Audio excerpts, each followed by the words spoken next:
Could somebody give me a sound check, please? Can you hear me? Can everybody online hear us? Dave, can you hear us?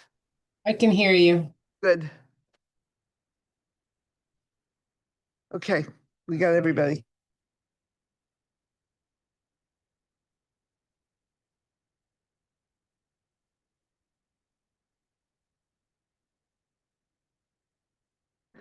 We operate not by the clock on the wall, but by the atomic clock. So we have 4 minutes. You don't worry about our being late. And we're waiting for Sarah Ann to come back anyway.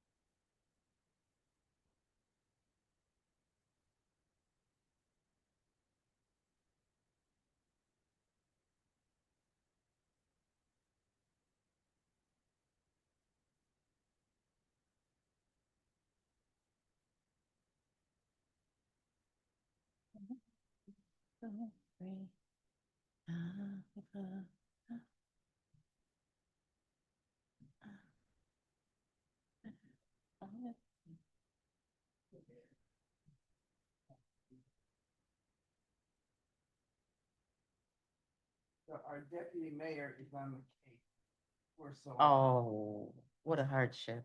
And I don't think you'll be checking in. He'll be down one. I don't blame him. Oh, Mr. Temeko was at the Narragansett Beach and he was nice enough to check in. Mr. Temeko was on the Narragansett Beach and he was kind to check in.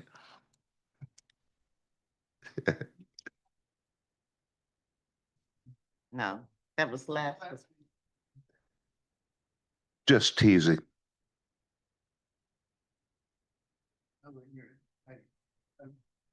Well.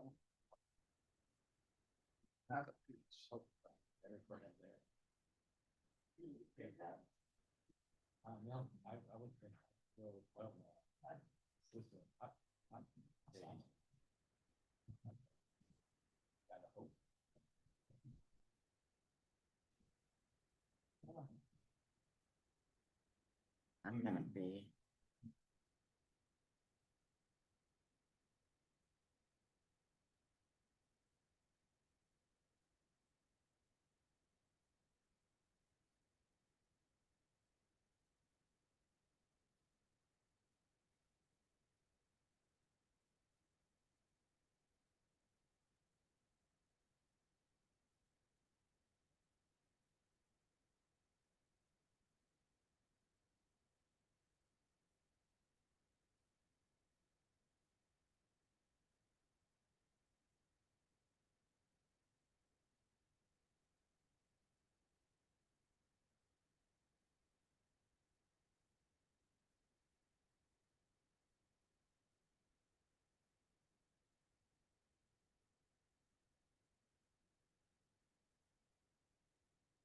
All right, 7 o'clock. Are we Recording in progress. Good evening, everybody. This is the July 14th meeting of the Mansfield Town Council. It's a regular meeting. I'm calling the meeting to order. Ms. Chain, would you please call the roll? Yes, Coleman. Here. Cotton. Here. Kiefner. Here. Latrico. Here. Moran. Here. Shuren. Here. Shaken. Temeko. Here. Thank you.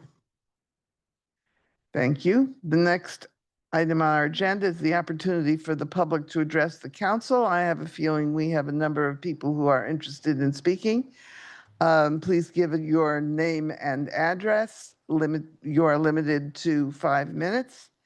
And I saw Mr. Clouette's hand first, so would you please come up and address the council?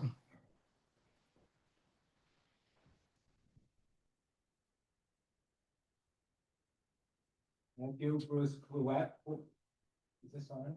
Is the green light on? Bruce, no. Bruce Clouette, 483 Woodland Road. I'm here to ask you to reconsider last month's vote to discontinue the insurance-supported memberships at the community center. And I wished I had come earlier and perhaps talked to you at that meeting. But it was only 2 weeks ago that I, as a Silver Sneakers member, was informed about this decision, and it was presented as a fait accompli, which bothered me a little because I think that's not quite in the spirit of open and consultative and responsive that we usually see from Mansfield's government. But that's not really my point. My point is that I thought that the analysis that was presented in that communication was flawed in an important way. Namely, the revenue model for an individual membership and the revenue model for an insurance-sponsored membership are completely different. It's like apples and eggplants. And so I don't think that the blanket statement, oh, they were only covering 42% of the costs, I think that's not valid unless you acknowledge that there are two different ways of generating revenue. So I think that should have been in the communication. Secondly, I think it should have specifically been in the communication that with Silver Sneakers, how many times you go changes the amount of revenue that the center gets. I, for example, am a lazy bum and I only go 2 times a week. That's going to throw off about $300 for the community center, which is not equivalent to an individual membership. If I were to go 3 times a week, yes, that would exceed the amount thrown off by an individual membership. And someone in the audience said that she goes 6 times a week, so she's carrying a lot of people, in a sense. Okay, and I think that that should have been in the communication. I think I would like you to reconsider because I think there's other options out there. And I'm going to throw one out that maybe it's an idea, whether it's a good idea or not, you be the judge. First of all, any of these memberships that are going once or twice a week are less than an individual membership. Could we come up with a campaign to encourage people to come at least 3 times a week? It would take care of the financial drain. It would be better for that person's health. It would be better for the insurance company because now they're getting an actual effect in terms of reducing their long-term claims. So it's win-win-win, 3 times a week. And let's really campaign on that and see what happens. My thought is that a certain number of people, a good number of people, if it was explained how their membership is funding the center, because I had no idea. I thought it was, just a flat amount of money. If they understood that coming more often was going to throw off more money, I think a lot of people would go for it. The second part of this is, as it was explained to me, that you can't charge a supplemental fee on top of Silver Sneakers. That's not allowed. But I think you could ask for money. I think we are a town that very generously responds, that's interested in creating, public goods.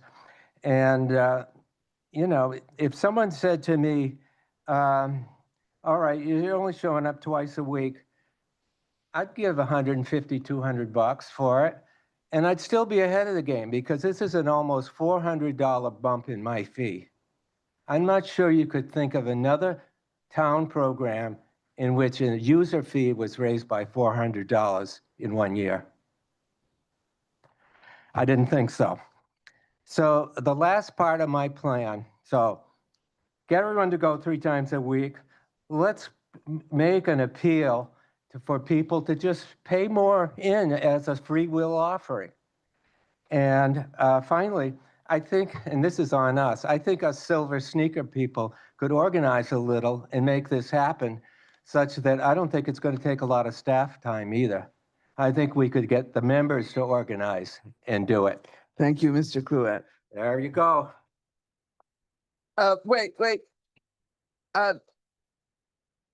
I'm going to ask that you don't applaud. We have a large agenda. Every time you interrupt with applause, you're going to delay the meeting. Please don't applaud. We will be here until after 10 tonight, and I would like to hear all your comments, but we don't need to hear applause. Please.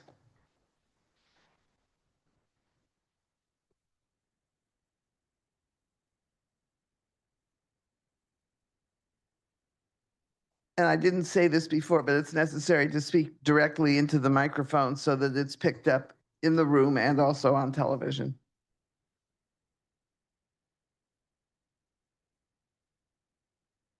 My name is Nancy Tomastik, 203 Maple Road, Stores, Mansfield.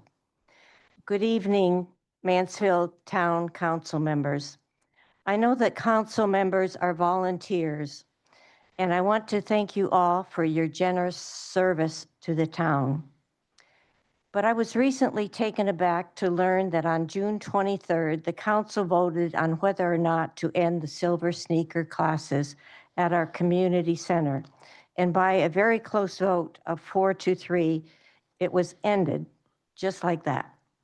It would have been easy enough if you would have sent us all, the Silver Sneaker members, a heads up email to alert us as to the upcoming vote, which directly affects our lives, not as a courtesy, but as your obligation, so that we could have come here and provided our input before the vote was taken.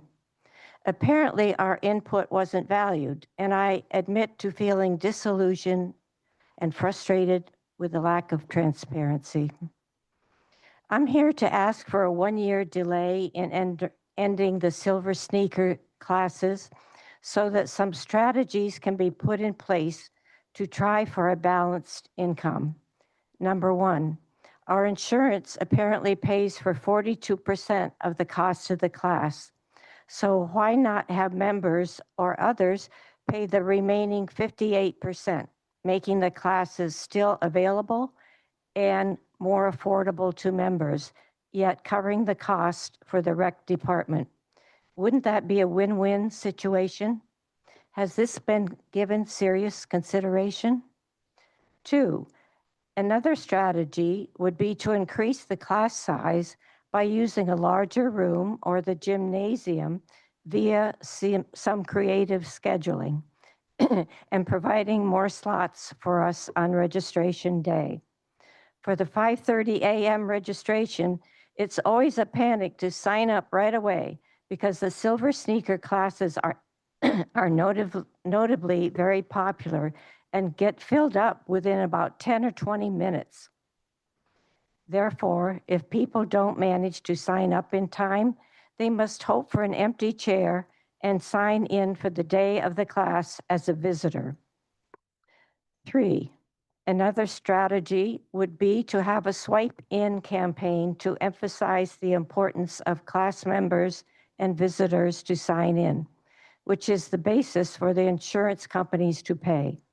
It's not unusual for me to see class members arrive and not swipe in. Instructors could simply say at the beginning of every class, "Did everyone swipe in?" My husband and I go to Florida for a month or so in the winter, and we go to the local community center for our Silver Sneakers circuit classes.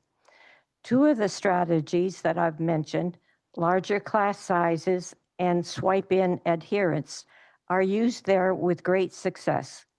We have about 35 to 40 people in our classes in a large room, and the instructor gives a swipe in reminder before the start of each and every class. Ironically, and I mean this is an irony to me, we're more welcome as snowbirds to participate in silver sneaker classes at the Florida Community Center than we will be in our own hometown after 52 years as tax-paying residents. Why can't Mansfield do better and give a strong effort for the next year on some simple strategies before you pull the rug out from under us?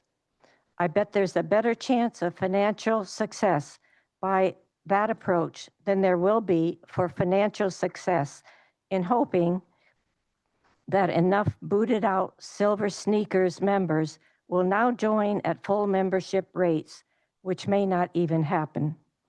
A one-year trial would be worthwhile and would give a greater feeling of the town respecting their seniors rather than the disregard that has been engendered among us due to denying our input before your vote. Thank you for your consideration of these ideas, however unavoidably belated they may be. Thank you. No applause. Who comes next? There were several hands up. Okay, please come forward.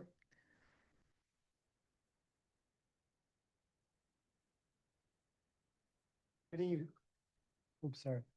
Good And evening. you're next. Good evening. Thank you for the opportunity to address the council. My name is Peter Simoncelli. I live at 102 Hillcrest Drive in Stores.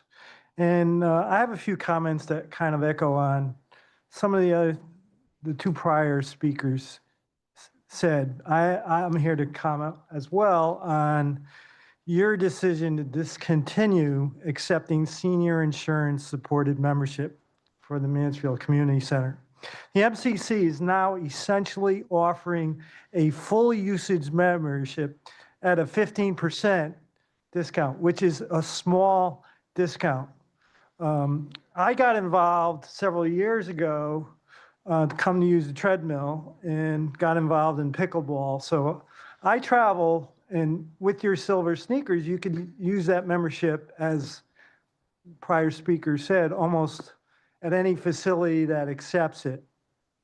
As I said, from the letter or notice, it's essentially an offering of a full usage membership at a small discount, whereas the other community centers and private centers provide off-peak hour memberships with a more discounted price that is more affordable for seniors. Senior offer off-peak membership typically allows seniors to use Monday to Friday times during morning and early afternoon hours when students are in school and when adult full members are working. So that becomes essentially a win-win situation. It could be an alternative that you might consider, like the first speaker mentioned. You know, off-peak senior memberships at other facilities, both private, again, and community, can be more of a win-win. So I would suggest considering off-peak memberships at a more affordable option for seniors. The facility gets income it would not otherwise receive from seniors who will not pay for a full membership. And the seniors get to use the facility and be more of a part of the community. Thank you. Thank you. The young woman, third row back.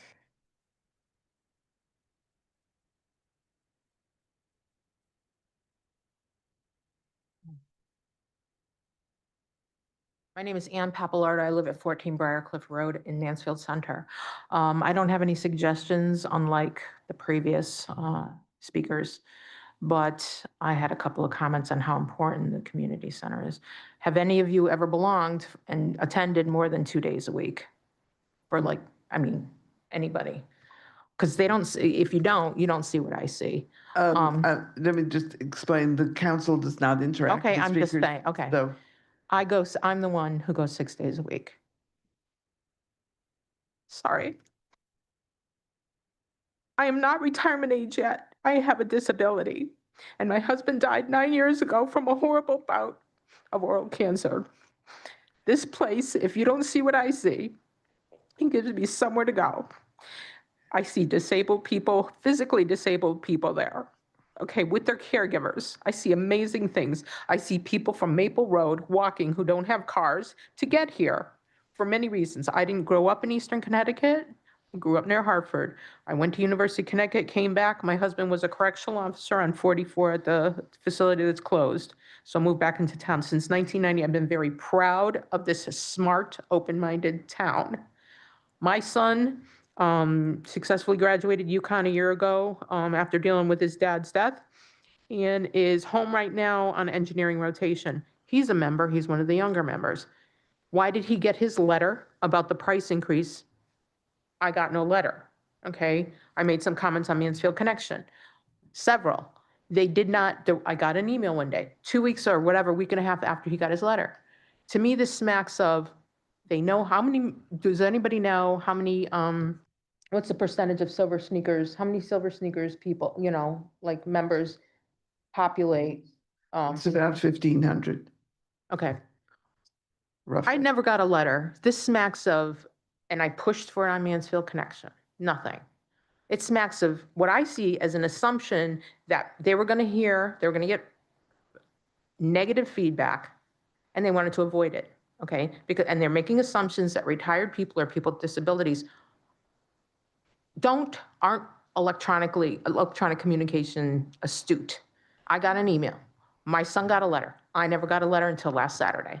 They didn't want to hear the negative feedback? Why didn't I get a letter? I pushed some more on Mansfield Connection. There were finally some handouts way over to the side. I did not get my letter till Saturday. I mean, to me, it's like they just didn't want people to complain. I talked to a number of the younger employees who out front, they were shocked. I have two doctors who are Mansfield residents. They're horrified. Both of them are horrified about this. It helps with social isolation, mental and physical health. I see the camaraderie of retired Yukon employees, other seniors. I see one gentleman who's got to be over 80 running the track. I mean, Mansfield is a proactive, smart town, and I'm proud to live here. But I have never, why weren't we notified this was going to be discussed? I do not go to all the town meetings. I went to the one or two before. But it just, I'd love to know why I didn't get a letter. Why didn't we get letters? And my son did in his 20s. Did they not want to hear the negativity? I mean, the comment? I have nobody on the council has an answer for that. Well, The only to me, people it's who an would know that would be the people who put together the mailing list, and we have no knowledge about that. So I cannot answer that question. Well, to And- me, it's just a couple of comments. It helps people. I understand, like I said, it helps me. I tend to come in the evening because I don't want to stay home alone in my situation. But I see however people are here are helped, but it's like, it's really suspect that we didn't get letters.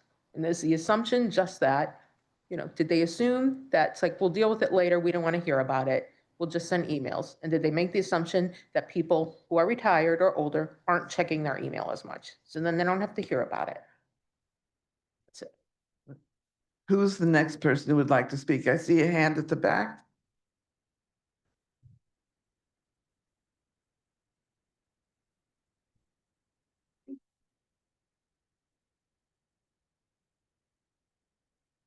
Can you hear me okay? Yes. Robin Lubatkin, 386 Gurleyville Road in Stores. I'm going to elaborate a little bit on what the previous person said, but also have one suggestion. I don't go to the gym, I go to the community center, and I've been a member since it opened. I've taken many classes, including Silver Sneakers classes over the past few years. I've gone to workshops, used both pools, played with my 2.5-year-old honorary grandson, taken a break in a lounge, chatted with folks of all ages. Sometimes I run into people I haven't seen in years, and the big challenge is figuring out who they are. It's all about community. And certainly a community has been built for those attending the Silver Sneakers classes. It's my belief that the decision to discontinue accepting insurance-supported membership is deeply misguided and most likely will sink the community center into an even deeper hole. Many people will go elsewhere or they won't go anywhere at all. Here's my suggestion. I've noticed that in the flyer that came out, there apparently is a reduced membership rate for individuals between 12 and 26 years of age. It's $240 a year, $21.81 a month. I believe that people over 65 deserve to have the same discount.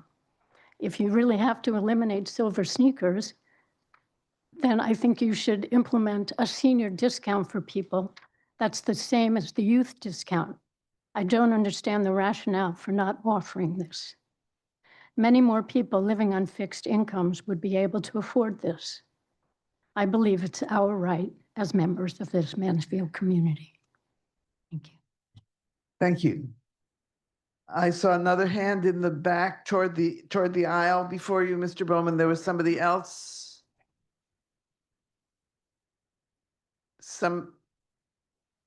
Mr. Bowman, then I don't see any other hands. Come on forward, and you're next.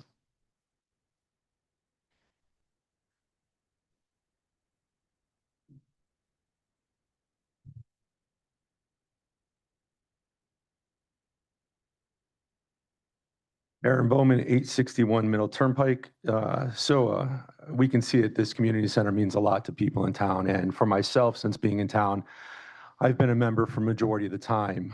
I was a member until last week. Seeing the price increase at the community center was concerning to me because of all the other options around town in the neighboring communities. So I had to look financially at what made the most sense. Going up to $38 a month. And granted, there's plenty of things that you do with the community center, as others have spoke. I mainly go there and use the weights and the treadmills. And there's other places that offer those same things at a much more reduced rate. So I had to go out and look, still trying to stay in town and keep my money within the community. So I did that, and I found over at the Eastbrook Gym. Great facility. It's $27 a month for their top tier and $15 for me to add my wife. We can come as much as we want. So then I started thinking about last 2 weeks ago, and I found it concerning that once again, the town hired a consultant to tell the town what was best for the community center, as opposed to the people that work there, that are on the front lines, that are talking to the community on a daily basis to see what would be best and why they feel that raising the price is one of the best options, considering enrollment is nowhere near capacity. So that being said, I have a few questions that I'll leave you with this evening. Does the town believe this was truly the only option? Has the council reached out to towns like Wyndham or local gyms that continue to offer the program affordably? Is the real issue the cost of silver sneakers or the high cost of running the community center? That's losing members because the price is too high. And just like the last speaker spoke, why is it that the kids get a better rate than those that have lived in this community for decades and have paid their dues? And does the council know what the ongoing subsidy to the community center will be now that the program is gone? If the savings are minimal, what did we really gain except fewer people being served? And finally, are we comfortable with the message this sends? As we've heard tonight from many, the seniors are the first to lose service, even when we know this program keeps them active, healthy, and connected, which we've heard from many of the speakers tonight. And like others had said, we can do better. Other towns have. Mansfield should too. Thank you. Thank you. You, sir.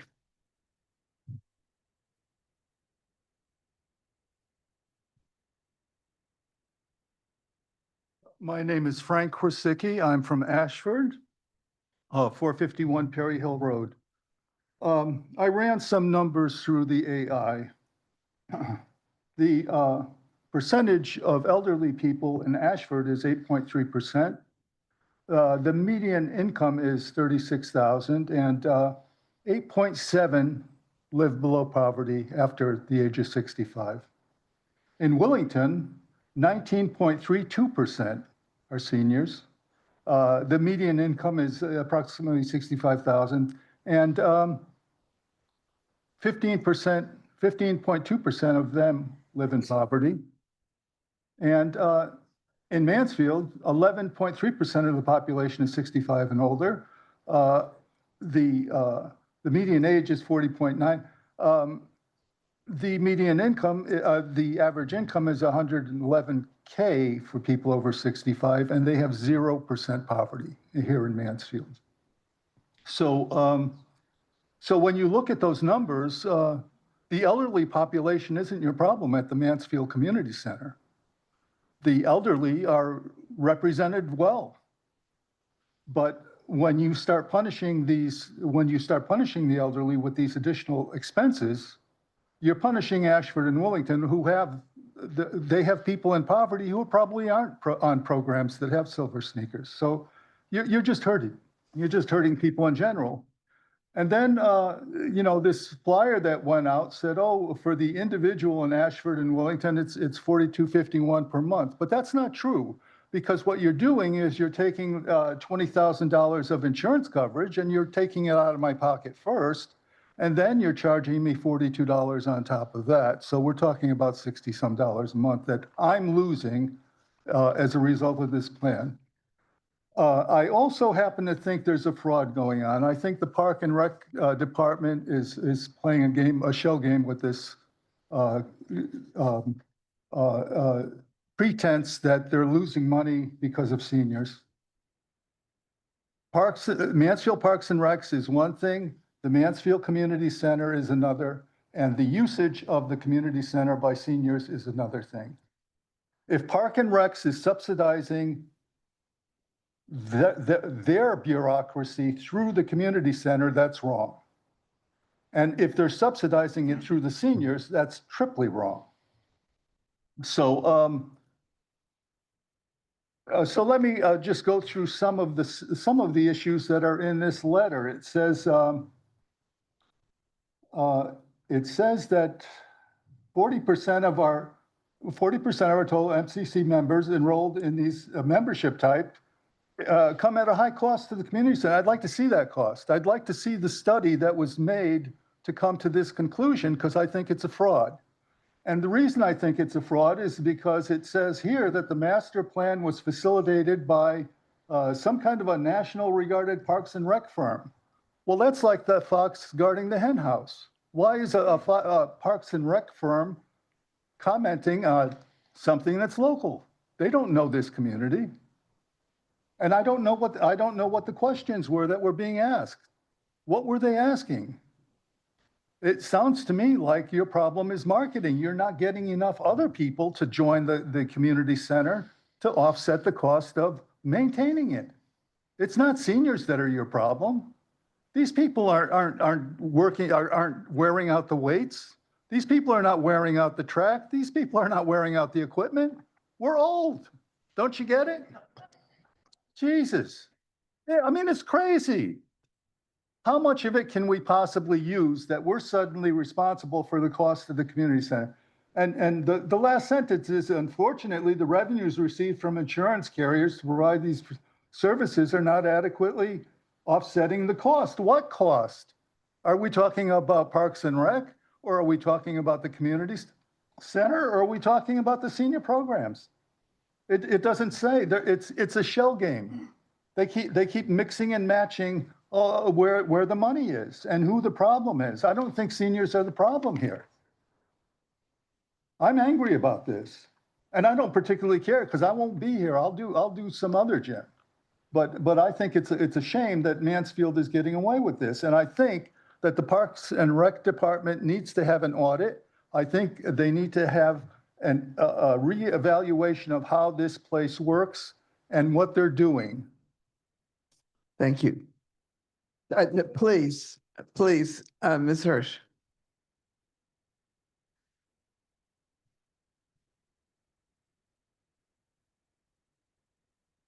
I'm out on sabbatical now, but Mary Hirsch, Courtyard Lane.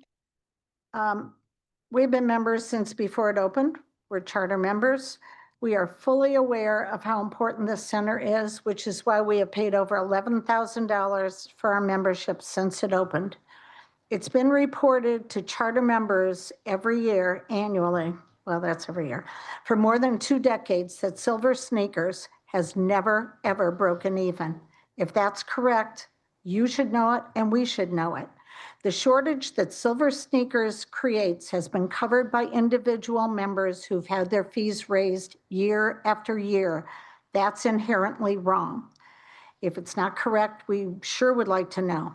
Are you aware that no former town employee is eligible to use Silver Sneakers?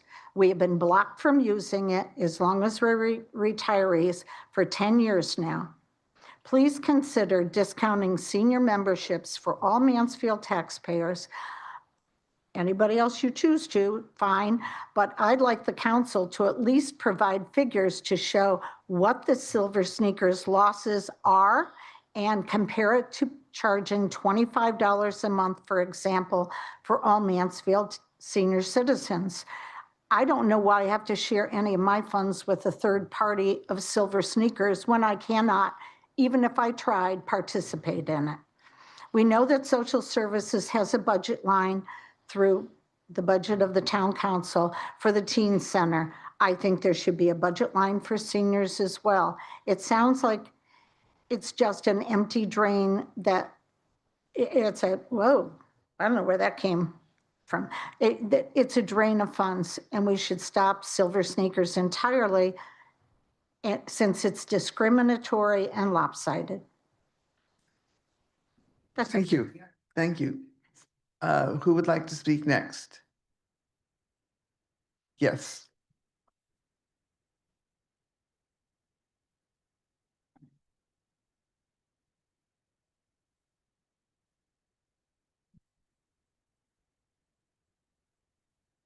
Good evening. My name is Susan Zito. I live at 44 Westgate Lane, where I've lived for 45 years. I obviously am a senior citizen. I've been a member of the community center and utilized the gym since it opened. I am very dismayed by the tone of the letter that came to us without any warning, and the fact that seniors who have spent their lives here in town contributing to this community are made to pay in this way, with no consideration, as others have mentioned, to any kind of discount for long-term members or senior citizens. I think it's really shameful that seniors are being treated this way. And I have to agree with most everything that everyone else has commented on. I don't have any specific recommendations, but I just want to add my voice to the fact that it is extremely disappointing to be treated this way after all the years and all the time and effort we have spent in making this community what it is. And I'm proud to live here, and I want to continue to feel proud to live here. Thank you. Is there anybody else? Yes? Go ahead.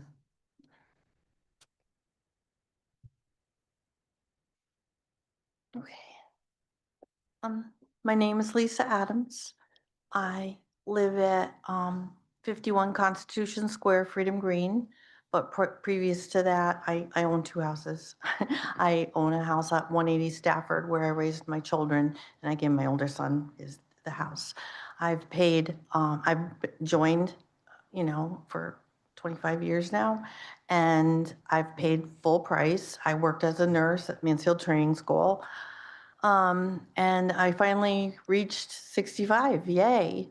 And then I didn't get a letter. I saw it on Facebook, and that's how I found out.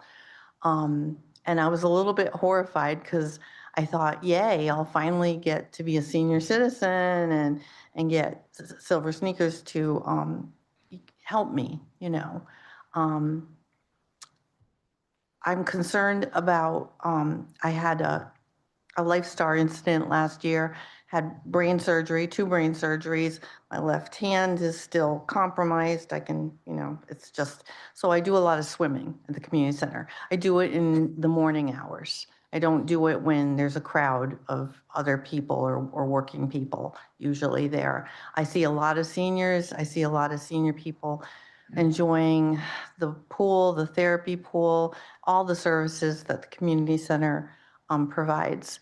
My son will still pay because my grandsons go here too, to the community center. And I'm just upset that I don't know why the decision was made 4-3. It's kind of, it's close, it was tight. And I don't think that a lot of, from what I've heard, previous people have said, I didn't get a letter. I didn't get any notification. I found out on Facebook. So, Mansfield Connections. And I'm really pleased that, 3 people thought that senior citizens were worthy of having Silver Sneakers. And I'm a little upset that 4 didn't. So you'll have to forgive me. I have some brain issues and walking issues. But like I said, I just want everybody previous to me said good considerations, other options that might be possible. And I'm hoping that I don't have to go to another town to do my therapies that I do. And I, like I said, I was a nurse, and I just want to stay as healthy as possible now that I'm in my 60s. So that's all I have to say. Thank you for listening. Thank you. Thank you. Is a hand in the back row over here?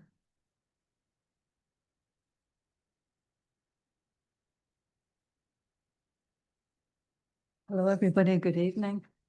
This is my first town council meeting, so I didn't know how this would go, and I didn't come prepared with notes. Could you give us your name and address first? Joan Smith, Derrick Drive, Stores. Spelled incorrectly. SMYTH on the screen.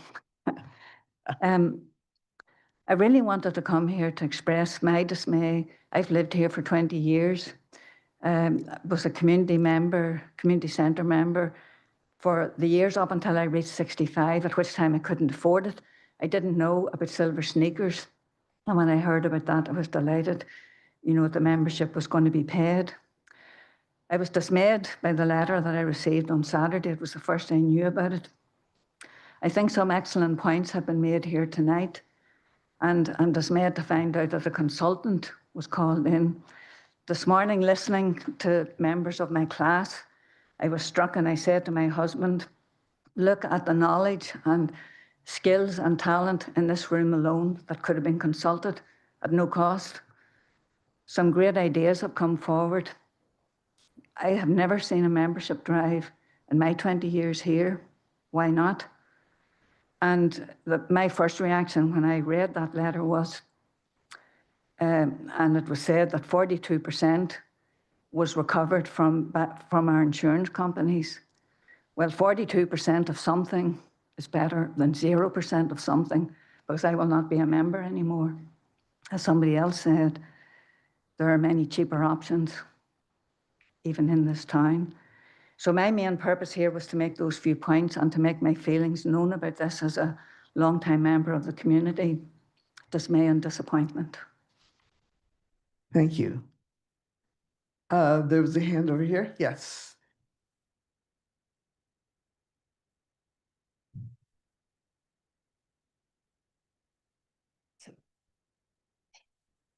Good evening. My name is Bidya Ranjit, 49 White Oak Road, Stores. What I want to piggyback is the marketing, and also say how misinformed I was. When I saw the email that came, I was like, oh, okay. If the insurance, because I want my town to flourish. I've lived here 40 years in this town. And I said, okay, looking at that, maybe the insurance can pay, and then partially we can pay it. So it was like, $250, insurance pays it. But then I learned that if we go, then only the insurance reimburses, which I wasn't aware. And so I'm sure a lot of the Silver Sneaker members don't know about how the insurance works. So I think partially I'm to be blamed, like not knowing that. I mean, that information is not there. So, what this previous speaker said about the problem is marketing.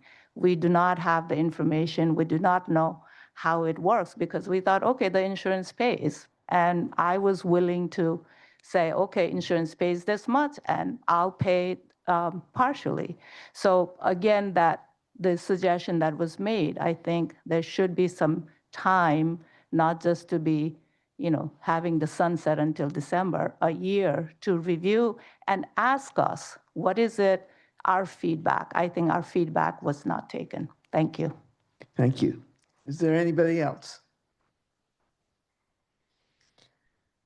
All right, a number of statements have been made which are not in fact true. And I would like to give you some factual information about this process, how we reached this decision. We have been concerned about the budget at the community center since before the pandemic.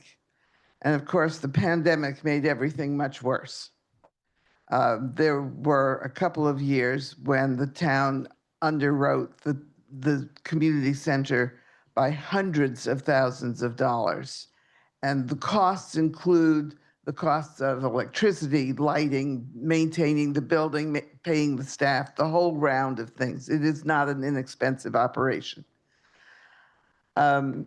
We began to think about how to, since none of the marketing had worked, none of the membership campaigns had worked to build membership, since we had very large percentages of membership who were silver sneakers who weren't even using the community center at all, or maybe once a month. Once a month gives the community center $3 for your usage. A member will pay $36, or I would have paid $36 a month. If I went once a month, they would have gotten $3. That doesn't even cover the lights in the locker room. So in order, we had done studies, we had asked the staff to come up with ideas. We had tried a number of things. And in order to see if we could find somebody who knew how Parks and Rec worked around the country, who might be able to come up with some new ideas, we hired these consultants to do two things. One, they did major surveys of public opinion in town. We got about 600 people who responded to the questionnaires, it must have been 2 years ago now, about what they wanted in the community center. 600 people. Now, this town has a population of 26,000, of whom 13,000 live on campus, and 3,000 or 4,000 are students who live in the community. So our community is really about 10 to 12,000 permanent residents. Can I interrupt you for a second? No. How many here I want were to, part of that survey? I want to finish my statement, please. Excuse me, I'm sorry, Mr. Clouet. Mr. Clouet, even as a former council member, you can't interrupt the council. I'm not interrupting, I'm saying this is not properly part of the public comment period. We have changed the rules to allow council to correct some facts, and there's a lot of. You're not talking facts, you're making an analysis. Every Mr. single Clouet. thing that you mentioned is a fixed cost that Mr. is Clouet. not, that is not Bruce. proportional to membership. Cut it out. I'm sorry, it's not a fact, it's an analysis. Well, people have asked us for the analysis, and one of the things that I am saying is that there was an opportunity for people to give input, but a very small percentage of the actual population took it. So we brought in the consultants. We have been discussing the problem with the loss of funds at the community center for a good 2 years now. We had a number of suggestions. The fact that the vote was 4-3 on ending silver sneakers tells you that this is not an easy decision. We're not entirely certain how it's going to work out.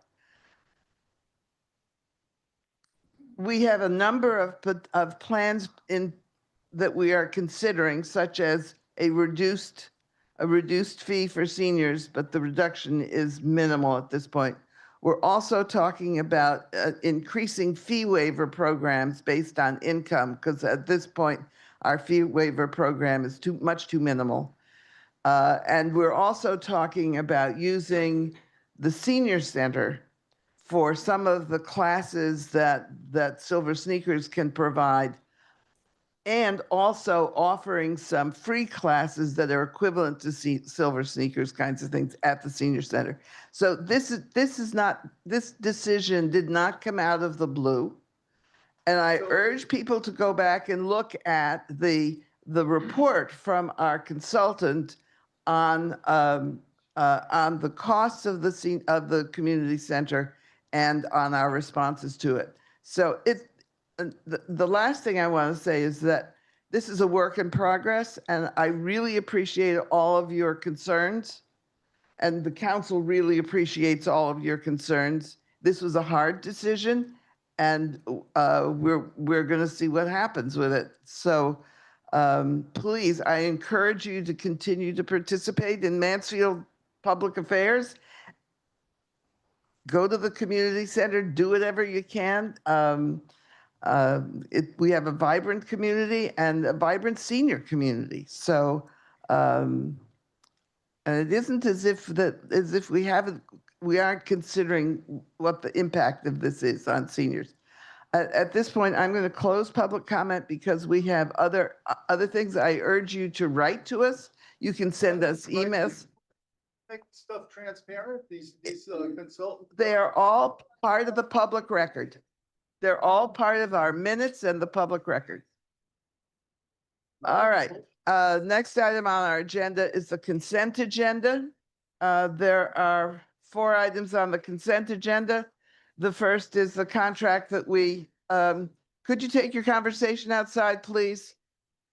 Is the contract for state trooper services. This is not a contract that we have ever been able to negotiate. The second is an appointment to the Downtown Partnership Board. We have a tradition of appointing the chair of economic development to this board since the former chair, Steve Farino, has become the executive director of the partnership. The recommendation is to appoint the new chair of Economic Development Commission to the board. There is a resolution on municipal homelessness prevention and our minutes from June 23rd. Do I have a motion to approve the consent?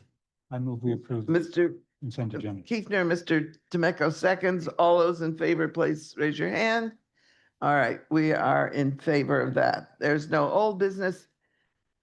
The new business is the Council of Small Towns legislative update. Mr. Aylesworth, would you like to introduce Ms. Guerra?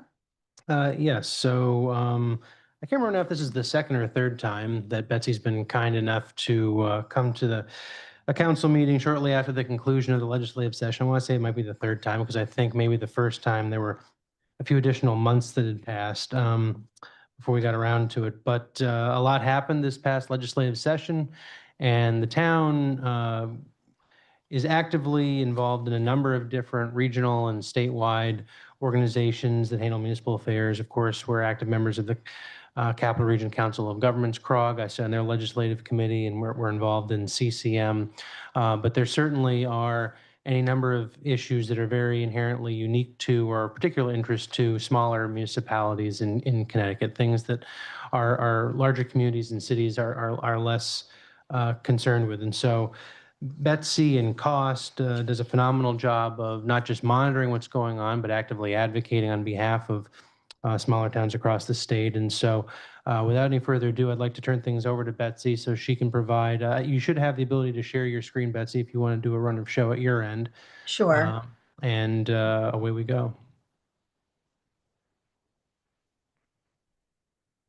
Okay. Thank you, Ryan. It's great to be here again, virtually at any rate. Appreciate the opportunity to talk to you about what COST has been doing in terms of advocating on behalf of the small towns. This was a very busy session. It was a long session, but there were more bills introduced this session than any other year before. It didn't turn out that the governor ended up signing as many bills as in previous years, but a lot of those bills ended up being cobbled together into larger implementer bills. So of course, one of the big issues is the education funding under the education cost sharing formula. There was some increase in ACS funding by 90 million for fiscal year 26. At this point in fiscal year 26, the grant is considered fully funded for towns that were considered to be underfunded under the revised formula. And then for those that are considered to be overfunded, the budget ended up extending the hold harmless provision so that those towns wouldn't see any cuts in funding. The issue, however, is that those 81 towns, by and large, have not seen any increase in education funding since 2017. And certainly with inflation, increases in personnel and energy costs, to say that some of these towns are fully funded is sort of a difficult way of approaching the issue. in fact, there is a call for additional funding, and we're going to be pushing for that in future years. In addition, looking at the foundation level, which drives the basis for education funding, needs to be increased. It hasn't been increased in some time. May But I we ask have a been que- making progress in calling for additional funding, so that's been positive. Excuse me, just a moment, Mr. Keefe. Can you just clarify what makes it, what defines fully funded if you're saying this really isn't fully funded? Is this a Well, is this a there legal was term? this- Is it, what is it? It was not a legal term, but it was the way that it was characterized when they made changes to the ECS formula in 2017. The issue had been that even though there was a formula, that the legislature wasn't adhering to it. And so as a result, because some legislators may have been successful in getting more ECS funding for their towns during certain years and others were not, it ended up being demonstrated that there were certain towns that, if you truly looked at the formula, were underfunded, and other towns that were overfunded. So when they're saying now that these are considered fully funded, it's really that the formula has been implemented properly, and that those under the current formula, they are considered fully funded. However, it's been noted in public hearings and from our small town leaders that they're really facing some difficult budgetary issues because education funding is such a huge portion of the budget. And even though there have been some increases over the years, it's still not enough. And so we either need to look at ways of reducing costs, or we need to ensure that we're providing our towns with additional funding. Otherwise, it ends up being placed on the backs of our property taxpayers. Special education funding has also been a huge issue, where it's a very unpredictable cost, particularly for small towns where you can have a small number of special education students that really dramatically results in an increase in education costs. And so there has been an effort to call for an increase in this. The legislature for the current or for the previous fiscal year had adopted a special legislation to increase it by 40 million in that fiscal year. The biennial budget includes an additional 40 million under the excess cost grant. So that's positive, but it's still not sufficient to ensure that that grant is fully funded. And because those grants are capped, you're going to see that towns are getting between 70.8 to 75.8% of the funding that they should be getting. There is a new grant that was created under this budget called the Special Education and Expansion Development Seed Grant. There's 30 million in grants that are available under that program. They're looking for additional funding for next year for that program, but that funding will be paid directly to the boards of education, and it must be used exclusively for special education costs. So it's different than the excess costs, where the town is then reimbursed for costs that exceed 4.5 times the minimum, the per pupil expenditure grant. So it is a little different. I think it's a good approach. And I do want to give a shout out. There is the Connecticut State and School Finance Project that we rely on to provide us with a lot of the education data. And I'm sure they would be happy to address your council as in an effort to educate people as to some of the education issues out there. On non-education aid, and I know I want to go quickly because you have a very long night, that we were able to work with the Ambulance Service Providers Association to retain a 4.2 million increase in Medicaid rates for ambulance services. So that was positive. That was actually on the chopping block. There's also additional money for local health districts, which is important because they're taking on a greater role in our towns. The bond package, most of the programs were level funded. However, there was an increase in the Town Aid Road program from 60 million to 80 million per year. This grant is a statutory formula grant, so it will be provided to towns both generally in July and later that year. And there are some bills that also expand the use of Town Aid Road funds, for example, to address climate change effects. And then there is a provision, so you need to pay attention to that. And we will be sending a bulletin out that if a town doesn't provide a certain report to the Department of Transportation by September 1st, detailing how they're using town aid road funds, that they could face a 10% penalty. So that is something to pay attention to. But good news on some of the other programs. LoSiP, Local Bridge, continue to be funded at fairly good levels. Clean Water Fund, there is some additional money for PFAS remediation, which is going to become an increasing issue with many communities where they're facing PFAS contamination in soil and drinking water. And then there's also some other funding available, and these are competitive grant funds. So I'm trying to go quickly, but the new program, so you're all familiar with the Small Town Economic Assistance Program, that has gotten an increase in fiscal year 27 to 40 million. Still, because towns are eligible to receive up to $1 million in grants each year, means that you're going to only see about 40 municipalities or more, depending on if they're not requesting up to $1 million, but it's certainly not enough to give to every small town. The new program here is Grayfield Revitalization. This was a program launched by the governor or proposed by the governor. And this is a program to help municipalities rehabilitate and repurpose vacant commercial and retail space, which is something that many communities of all sizes are dealing with. Additional funding for the Crumbling Foundations Assistance Fund. I know that's been an issue in this area, and this legislature appears to be committed to continuing funding that until those foundations issues are fully addressed. The school construction, another 550 million per year in school construction. There's a new piece of that, a 15% reimbursement bonus for school buildings that are used exclusively for special ed programming. There's also an early childhood bonus applicable to entire projects if schools have an early childhood component. And then they're moving the HVAC projects to address indoor air quality issues as part of the school construction grant rather than as a separate grant. And then a new program, again, one launched by the Connecticut State and School Finance Project, is the District Repair and Improvement Program. They were looking for additional funding, but they did end up successfully getting 30 million in each year for the biennium. And this is going to be a project that will help school districts maintain and repair school facilities so that they don't fall into disrepair, where then those costs are going to be exacerbated over the years.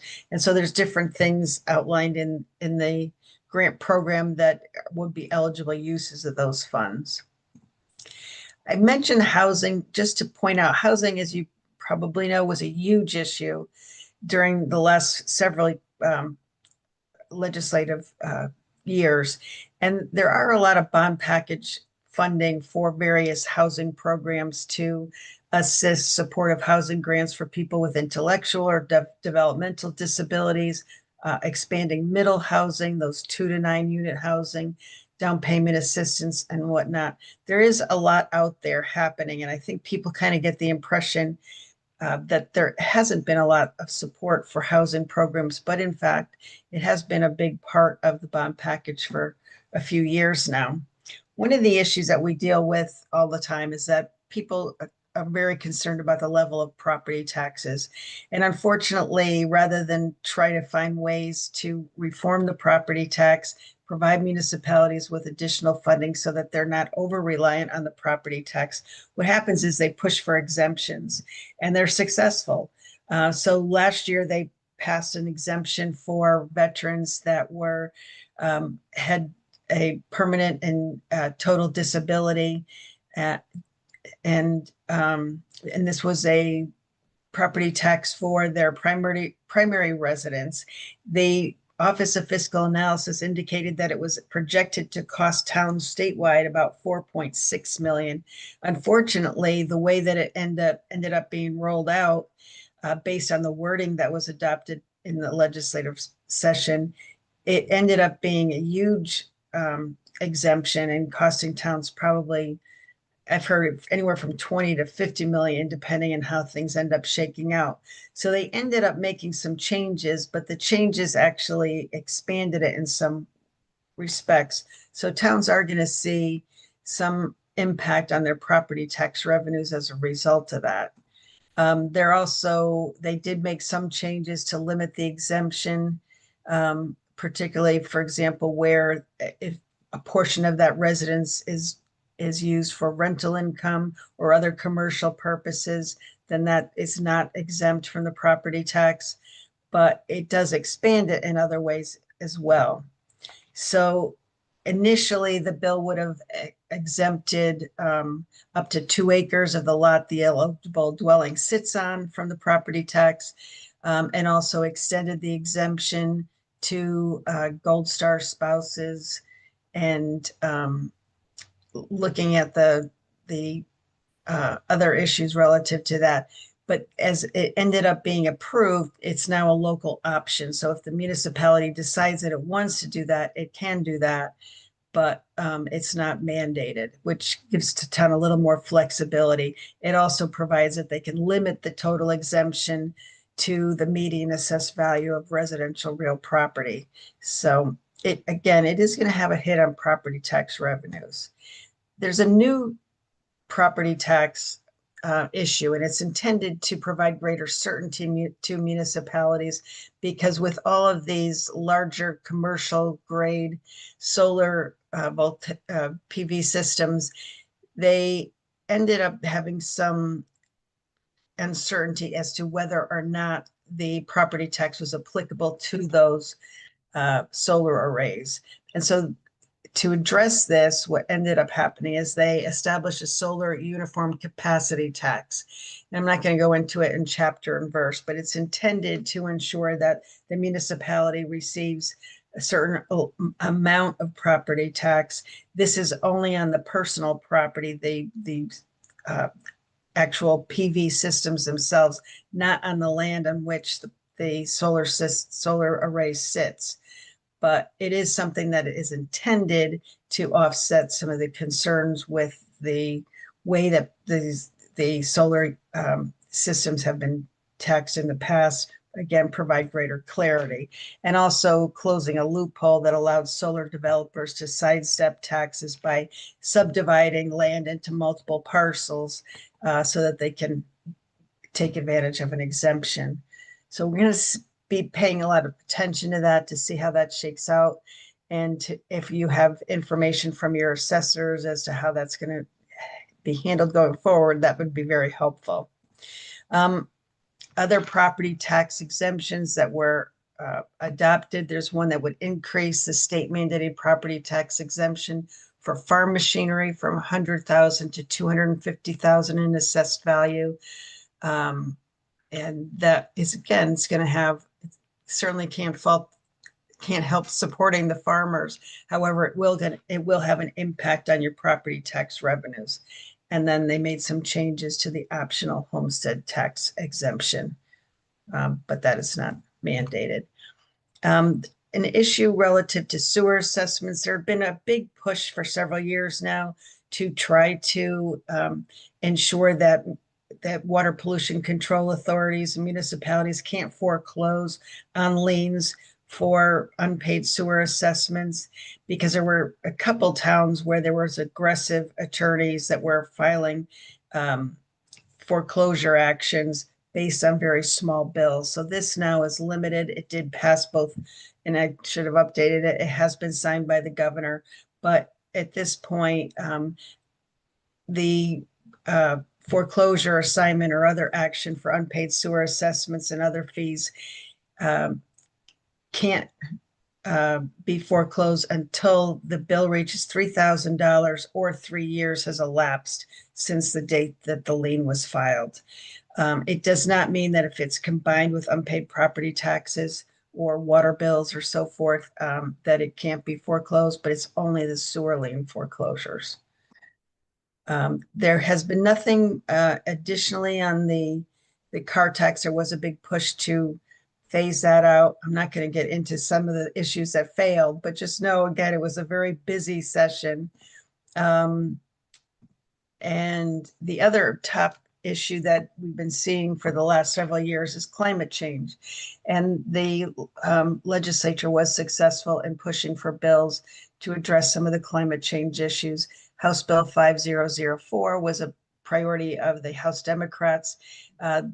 It focuses primarily on greenhouse gas emissions. It doesn't get involved in the whole phasing out of the gas-powered engines or things like that and move to electric vehicles. But there are some things there that are going to require the state to meet certain goals and relative to gas emissions. It does also require the Department of Administrative Services to create a model policy for environmentally sustainable purchasing for municipal use. So we'll be waiting for more information on that. And then another bill, which was actually a proposal from the governor and Senate Democrats, has a lot to do with your plans of conservation and development. And this is an issue just because of the details involved that we're going to highlight at our fall conference on October 22nd. We're going to have somebody there talking about what towns need to do to comply with this. So it has a lot of moving parts in it. It's going to require the plans of C&D to include a climate change vulnerability assessment, a use of GIS data.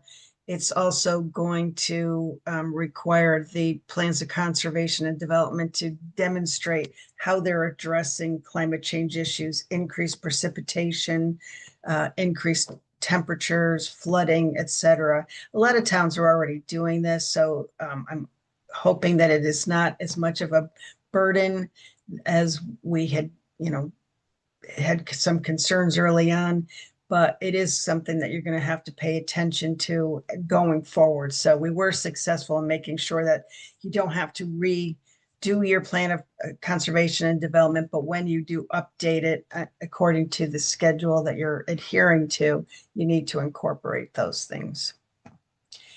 I'm going to interrupt 1 second. We are in the middle of doing this right now. Mm-hmm.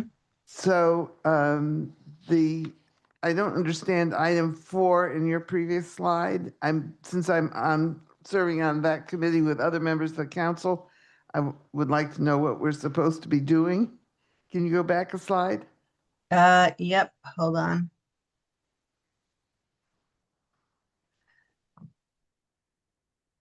Yes, number 4 in your first paragraph. So the regional transfer of development rights, is that the one you're referring to? What is that? So I honestly will have to get back to you on that. That wasn't a big part of some of the language that we were looking at. So let me get back to you on that. But I will say that this is going to be applicable to those plans adopted after October 1, 2026. So I don't know what your timeline is. Is that We'll have going ours to adopted be, before. you're going to be before that? Yeah. So I'll get you some more information on that. It's just eluding me at this point. Sorry. Inland wetland members are all going to have to be required to take the online training that is offered by the Department of Energy and Environmental Protection. It's free, but currently only one member has to be obtained training, and this would require all members. And if you have inland wetland employees, they will have to be trained as well. And they have to complete that training within 1 year by January 1, 2027. So Sunday hunting, there was a lot of hunting bills this year. The Sunday hunting bill on private land is permitted if they get, and this is on private property. So if they get written permission from the private property owner. And then there's a bill that expands when solar developers need to get farmland restoration bonds. Nothing really significant passed on solid waste this year. There were proposals that would have required an increase in the solid waste assessment fee. That did not pass. There were going to be changes in organics collection, did not pass. So what passed is a creation of an EPR, Extended Producer Responsibility Program for batteries that will be hopefully beginning in January 1, 2027. Some minor changes to permitting for under deep. And as I mentioned, some of the stuff that failed there, which is a problem because, solid waste a couple of years ago was identified as one of the biggest issues that towns were facing.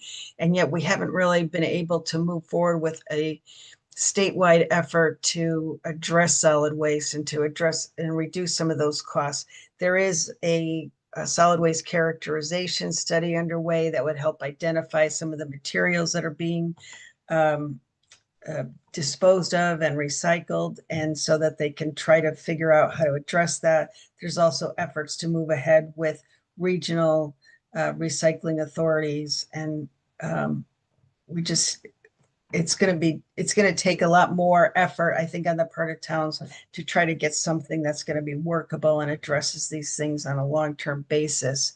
And so not much there. I know bears have been a big issue in many of our small towns. There was an effort that ended up failing that would allow DEEP to permit a bear hunt after doing an assessment that it demonstrated that there are bear conflicts with people and livestock that pose a public safety threat. But it ended up, there was a lot of pushback from animal rights activists, and the bill ultimately died in the Senate. The other issue that's come up a lot is that, even some of the very people legislators that are supportive of efforts to address energy efficiency issues are saying they're very concerned about the proliferation of solar arrays, particularly on our agricultural lands, and that they're just dotting the landscape at this point. And there has been a push to try to get local representation on the Connecticut Siting Council, so that when there is an issue in your town, the town has a representative on there that can provide input on how that proposed facility would end up impacting the community, whether it's environmental resources, wildlife, etc. And also looking at whether or not they should consider whether certain towns are ending up bearing a disproportionate burden for hosting these solar arrays, because there are some that have been approved in certain towns, and they're saying, enough is enough. We have too many already. So that's going to certainly be a big issue going forward. I'm not going to go over a lot of the issues that ended up failing. We're also seeing a lot of changes relative to the municipal employees retirement system. I think that Comptroller Sean Scanlon has been doing a very good job of addressing some of the concerns that municipalities have with the system. And I know Maria Capriola from the town of Mansfield has been active in this area. And I rely on her for her expertise in looking at some of these issues, but trying to establish a MERS 2.0 that ends up being a little more sustainable for municipalities to participate. Currently, there are some concerns that it's just going to be very expensive for towns to continue to operate under CMERS. And once you're as part of CMERS, it's hard to get out. So we do appreciate that the Comptroller's Office has established a municipal employees retirement commission that has participating municipalities on it, so that we can get some of that input. And they're also looking to create a MERS defined contribution retirement plan for all CMERS municipalities. That's the good news. I know there has been a push in recent years to get police and fire to ensure that towns provide them with a opportunity to either participate in CMERS or a comparable plan. That used to be considered sort of a pie in the sky hope for the legislative process that the police and firefighters were pushing for. I think it's gotten to, pretty far in the legislative process, and we are nervous that that is going to end up passing, and that it will end up making it very costly for our municipalities. So something that we're paying attention to. There's also been a lot of litigation that has impacted things like workers' compensation or liability issues. And so we find ourselves paying a lot more attention to some of those decisions and then trying to fix them legislatively. And that was what happened with this workers' comp issue, where the Supreme Court ruled that judges would have certain discretion to award compensation to a claimant. It ended up that they predicted that it would cost about 245% increase in workers' comp costs. So I know that CCM and CBIA were taking the lead in trying to address that. And we're happy they did, and we're happy to support that process, but it's certainly something to pay close attention to. The firefighters cancer relief program, they continue to make changes to that. They have kept it out of the workers' comp arena because there's a lot of concern that if it becomes covered under workers' comp, it will become just unsustainable in terms of costs. But there are some expansions of the program, and we continue to look at those things over the years. Some changes on paid sick leave for municipalities, school employees. So you want to take a look at that. Some of the things that failed. Labor and employment is always a very active area. But I do want to talk, and I know I don't have a lot of time, so I'm just going to talk about the housing bill because, and we're a nonpartisan organization, but I do have to say that Governor Ned Lamont really stepped up to help our small towns by vetoing House Bill 5002. We're very concerned that it had a number of top-down mandates on municipalities that, from a planning standpoint, really didn't make any sense. It would have required OPM to assign a fair share housing allocation to each municipality. That allocation wasn't based on things like buildable land capacity or water and wastewater capacity. It was just based on things like a town's wealth, grand list, and things of that nature. And I think even though the number that would be assigned was touted as something that would just be used for purposes of planning, we know from past experience that whenever you're dealing with a number in a statute, that it ends up being the number that people think a town needs to get to. And so we were very concerned that the whole bill was problematic. It would have prioritized eligibility for infrastructure grants to zoning compliance, which means some towns would have been deprioritized.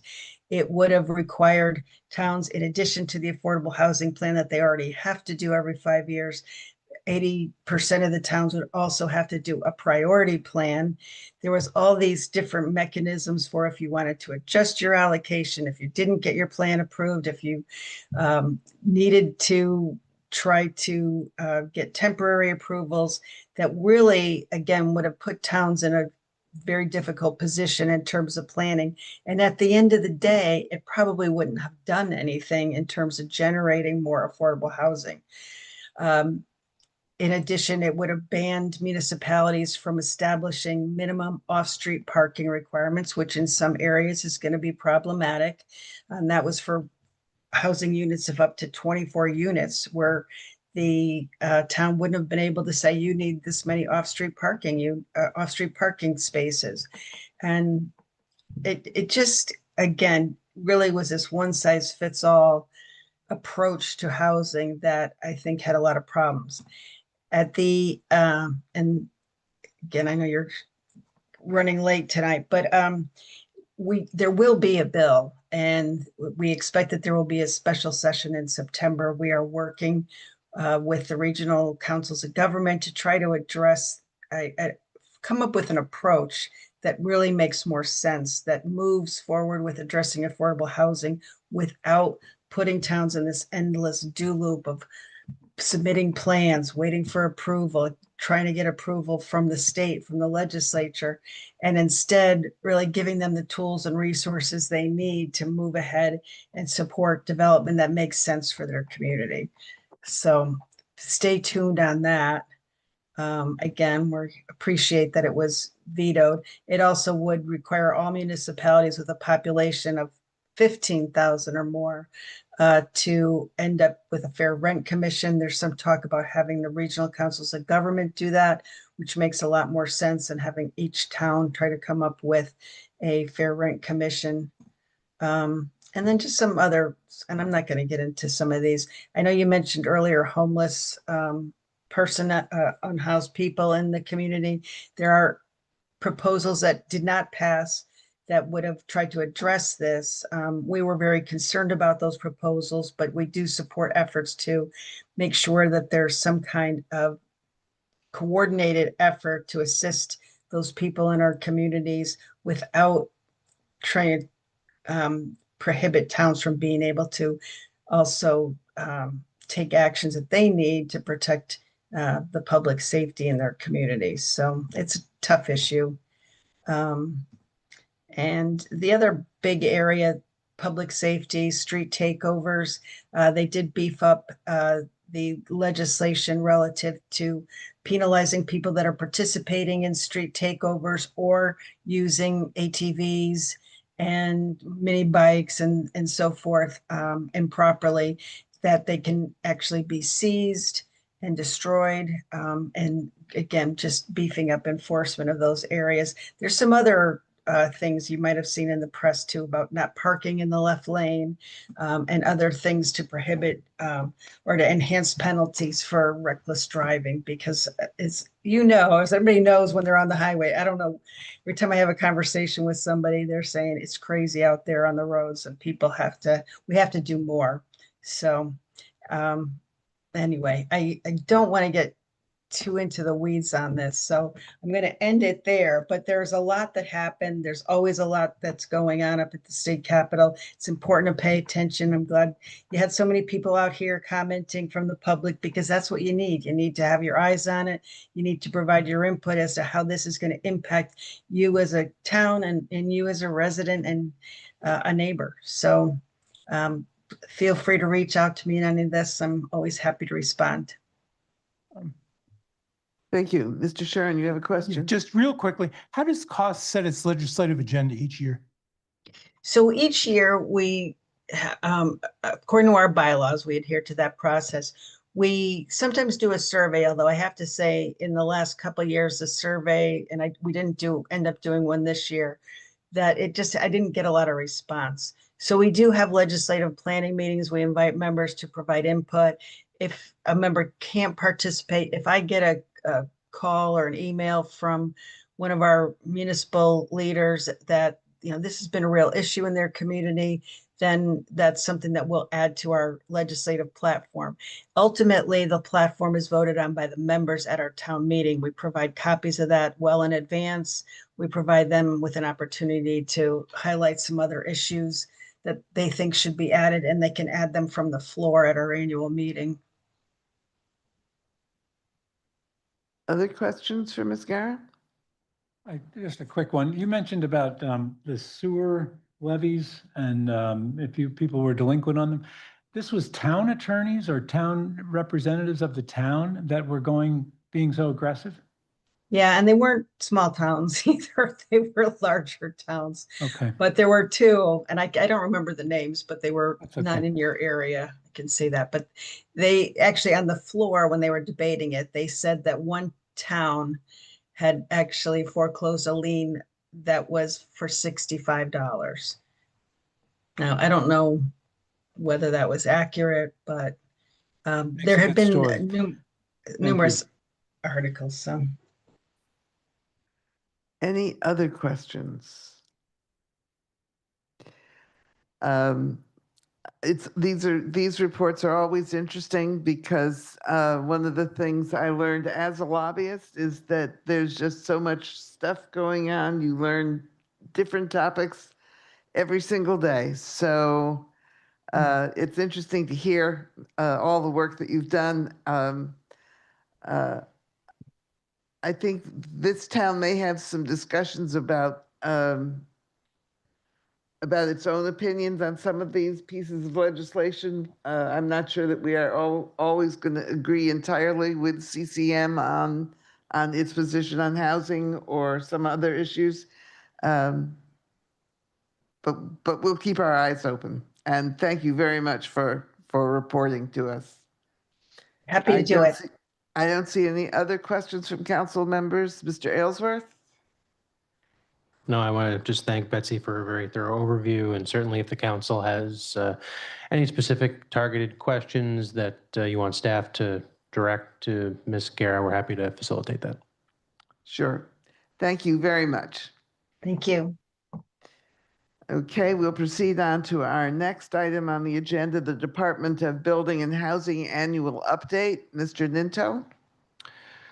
While Mike is on his way up, so just as a reminder to the council, objectives here, a couple different things. One, the annual update will provide council an opportunity to get a refresher in all the different operations, official responsibilities of the department. In this case, you'll be learning or hearing from Mike on both the building code front as well as the housing code front. But obviously, there's a lot of activity in this particular department last few years as new developments have come online or are coming online. So certainly, any questions you have about specific projects, keeping in mind that Mike obviously will have certain things he might have to limit his feedback on because he has to maintain impartiality, what's going on with different projects.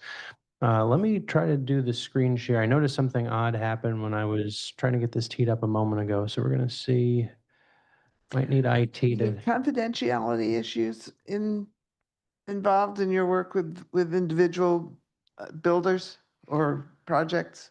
Potentially. Okay, and you will let us know when we ask a question that, Absolutely. okay.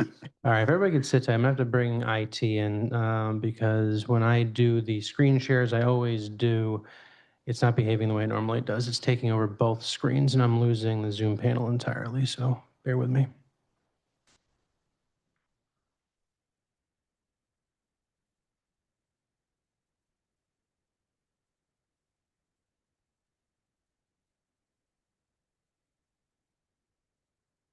Mr. Ninto is not only a town employee, but he serves as the chair of the finance committee in town of Lebanon. Is that correct? That's correct. Lucky me. Especially in budget season.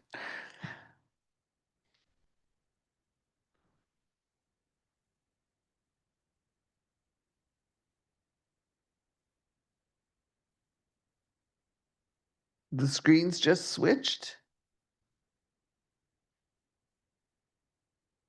Yes, it's down there on the bottom. Oh, we don't have it fixed. Yeah, there's a setting.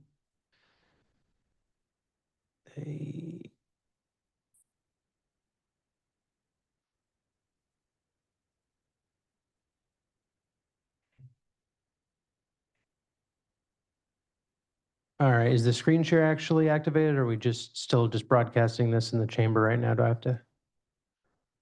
Okay, I'll do screen share.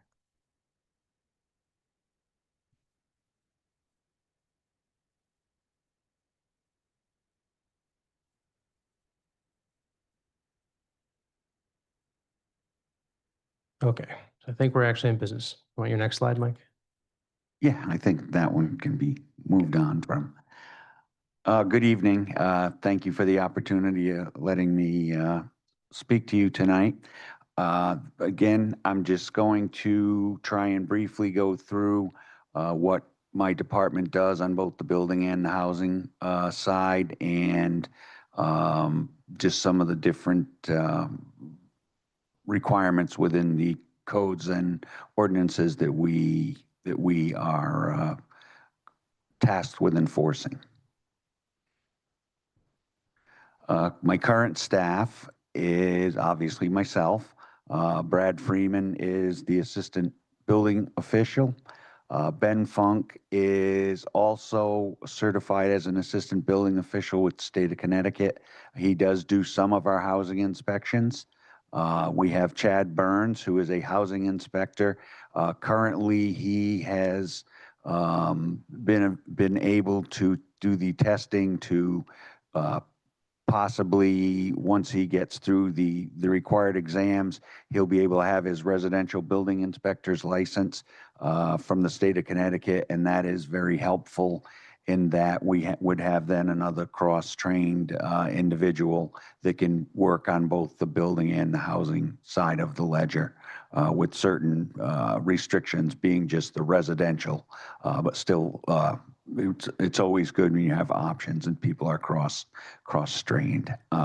Mitch Dubliak, our housing inspector, he's part-time.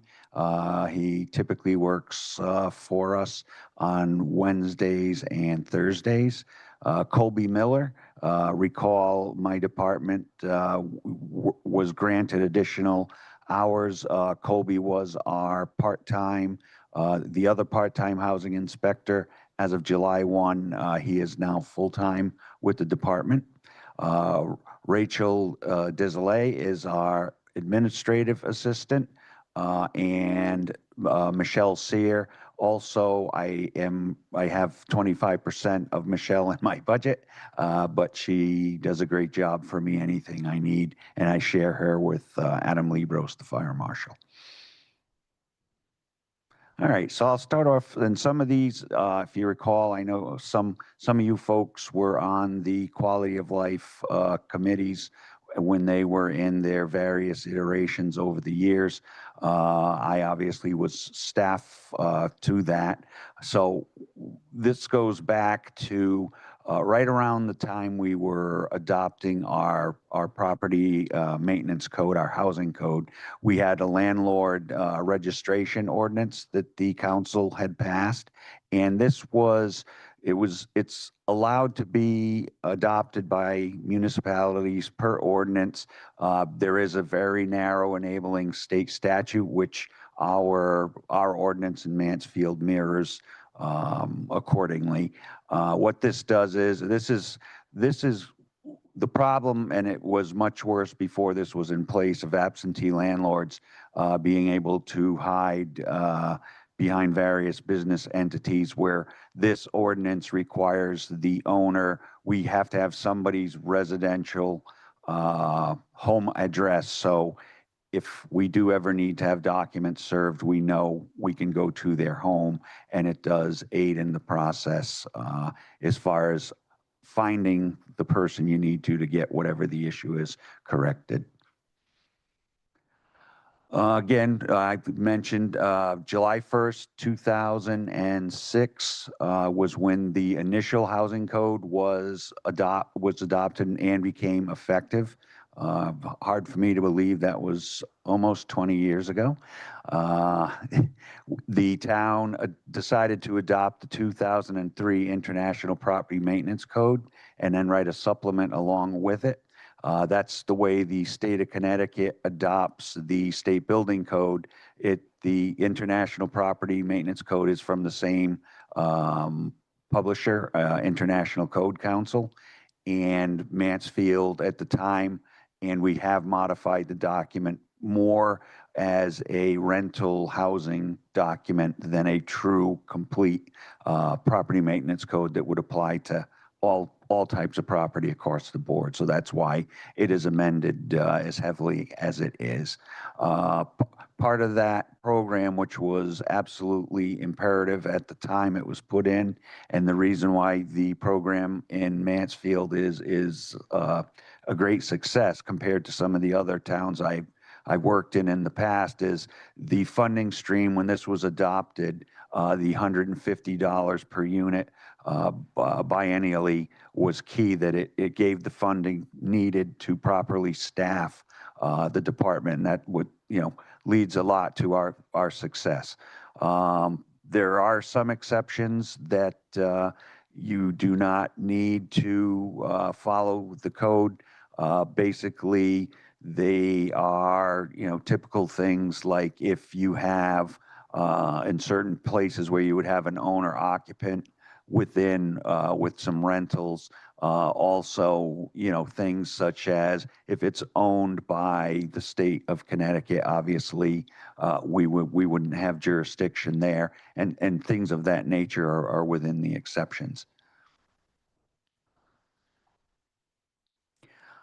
We are roughly at 1,500 units per year. And again, we're on a 2-year cycle, so approximately just shy of 3,000 units is basically what we are inspecting right now on a biennial basis.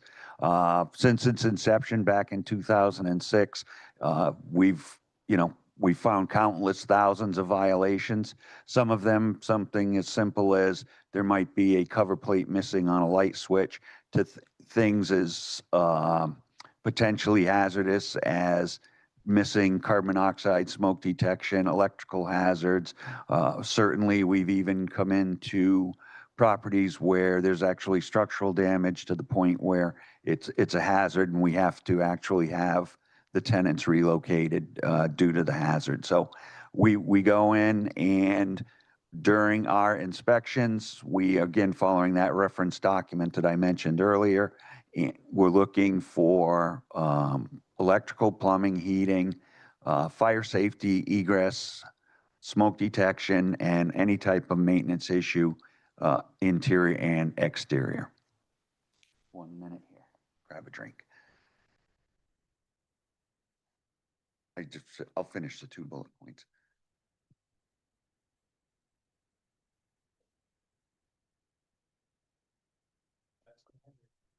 Yes, absolutely. Thank you. Sorry about that.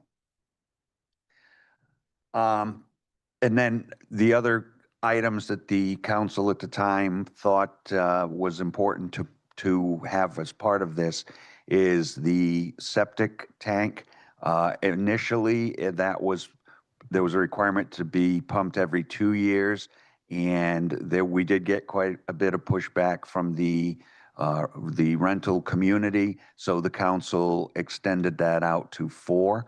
We do still require the potability water test every 2 years, and that has not changed since the inception. We do, certainly there's a lot of overlap between my department and other departments throughout, the town hall that we definitely interact with. Certainly the health department on a regular basis, planning and zoning, the fire department, the police, social services. We are very involved with a lot of the other departments. Where there is overlap, we try and work, as a team to get resolution of whatever the issue might be. We also have authorization under the blight ordinance. My staff will go out and they will cite for any violation. Typically, we see a lot of it. It'll either be abandoned furniture, upholstered furniture outside, something of that nature. Certainly the beer cups and cans and bottles and so on. So we'll go out. We will issue a warning first in most cases, unless it's egregious.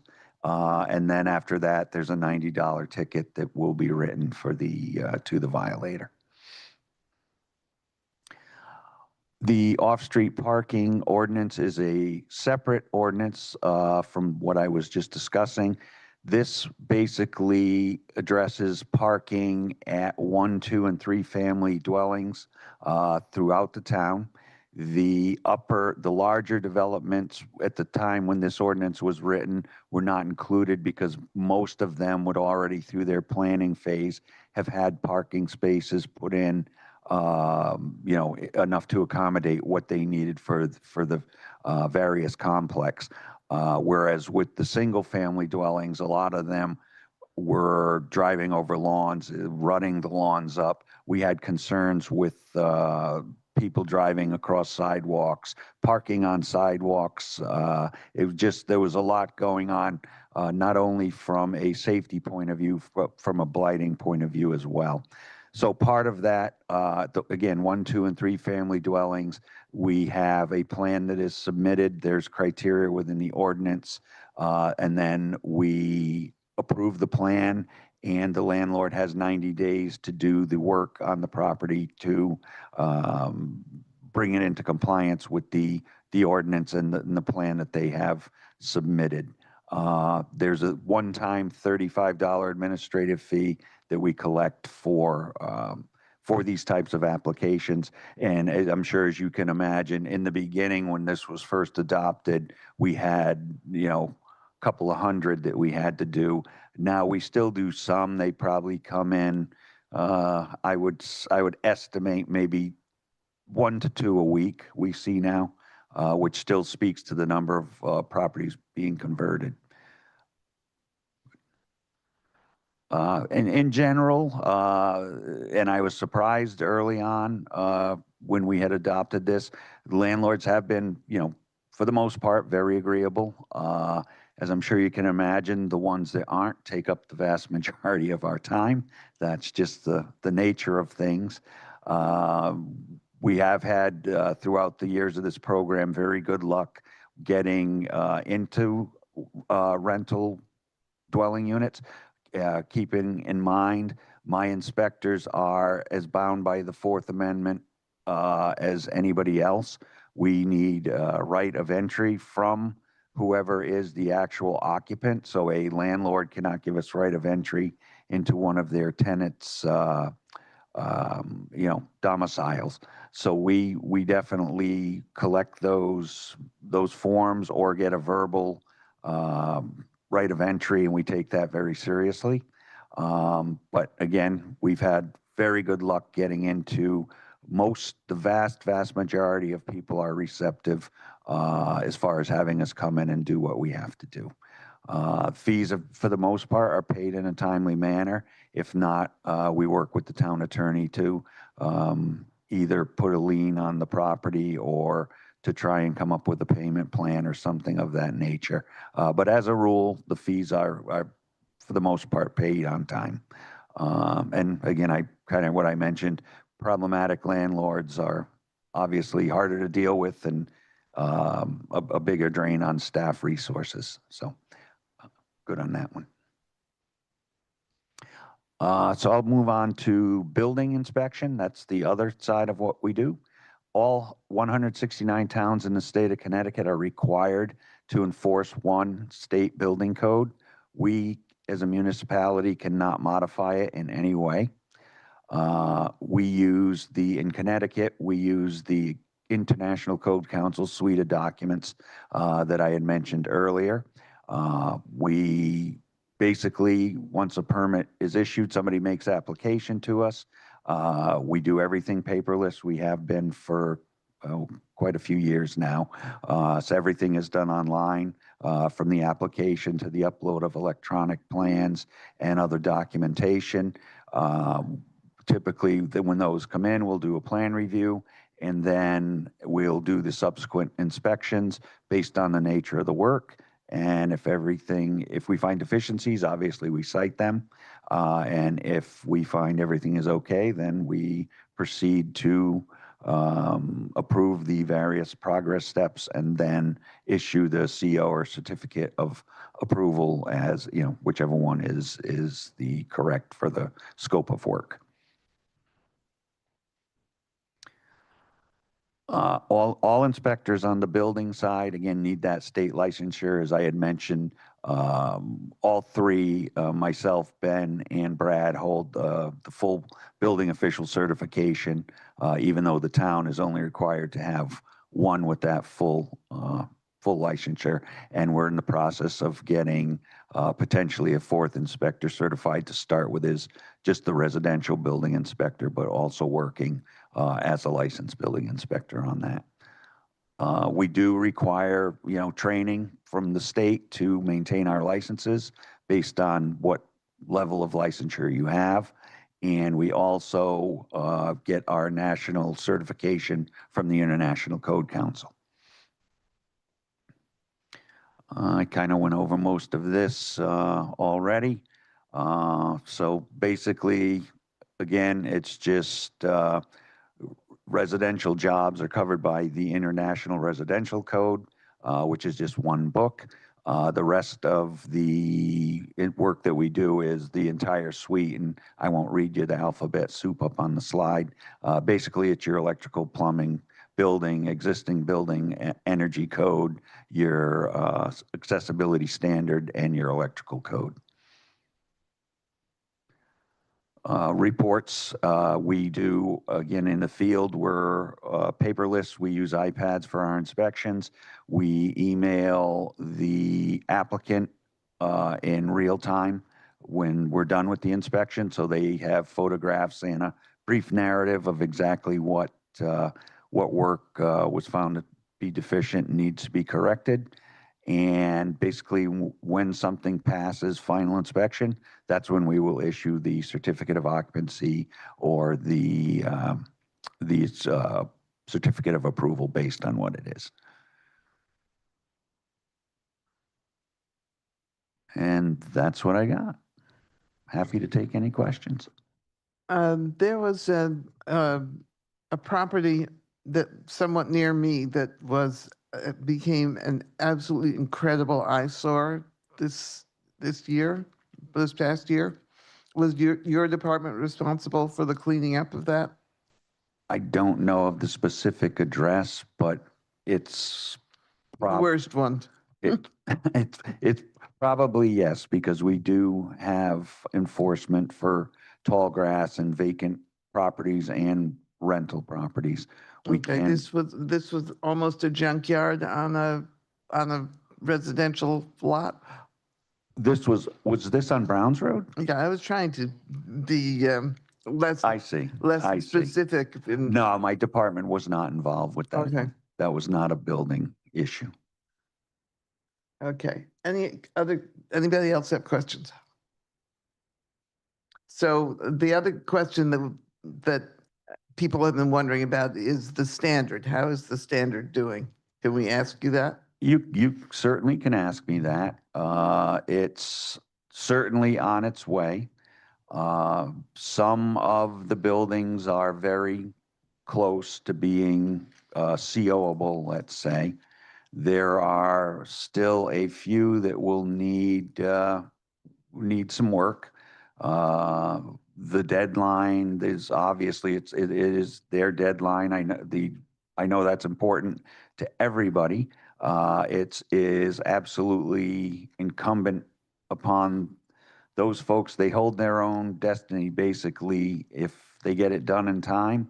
Obviously, my department will inspect, and we will do an honest assessment, and it will either be ready for CO or hopefully not the other thing, but that's where we will be, and that's about what I think I can share. All right, my other question one of the issues in town has been the construction of single-family homes. Have you seen, I mean, there was a point in time when houses were going up like by the dozens, and there have been single figures for the last couple of years. Yes. What does housing look like right now? It's single family. Basically, we did 40 to 50 new units a year up until 2008. After that, it dropped off, and it's been, I don't think, if you're talking just single family home, not condos, I don't know that we've had 10 in a single year since then. I think the average has probably been closer to 5. And right now, it's probably about that number under construction. Certainly no more than 10. Has the condo situation improved? Well, we had, earlier in my career, obviously, we had Freedom Green was still a very active site, and we were doing many units down there for quite a while. And then we switched over, to the downtown, and that was more the apartments. There were some condos in the back, but, those are the bigger projects that we've had.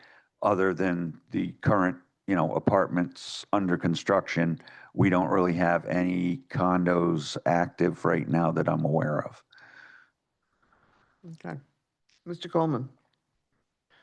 You asked most of my questions. Oh. The 392 units over at Store Center there that are leased by Residential Life Yukon. are those exempt from our inspection process, seeing that's a state entity, or do you inspect those units still? No, my understanding is that they are still subject to the town's housing code inspection program. Okay. On the standard, I don't know if it may not be a question for you, it might be a question for Mr. Ellsworth. Has anybody looked at the lease that people have for this upcoming semester, saying how it's described to get in or out of that lease if they don't, if they're not COable? Has anybody read a lease? I certainly would never see a lease, and Yeah. we don't get, that's a civil matter between the landlord and that other party. We would Right. never see that, Right. ever. I'm just concerned about 800 students wandering around at the end of August without a place to live. Understood. So we just signed a proclamation prohibiting and acting on homelessness, so they have some hope from the town. Anybody else? Yeah, it's common for people to complain about the building department. And I'm curious what you have done to make sure that people don't have cause to complain. What kinds of things you've done? You mentioned on that page, I'm not gonna be able to find it, but coordinating with other departments and so forth.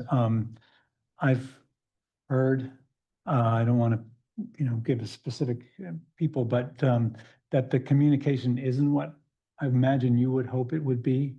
And so I'm wondering what kinds of things you do in a forward-thinking, welcome to the community kind of a let's help you do this properly kind of way. What kinds of things your office does to make sure that that's the attitude, that's the feeling, and that's the experience of builders and homeowners?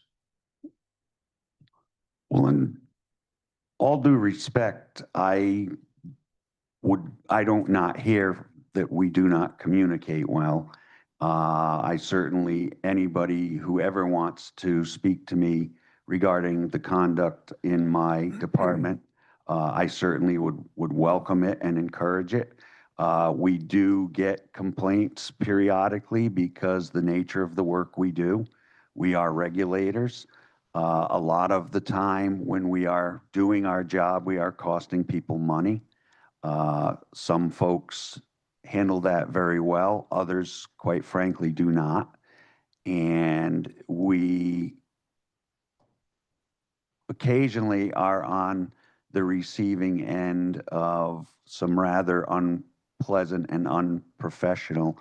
But I do not see, and if somebody has specifics, I'm happy to address them, where my department is problematic as far as communication, because we are very receptive, and unless I misunderstand the point, when we get a phone call, we answer it. If we get a voicemail, we call them back.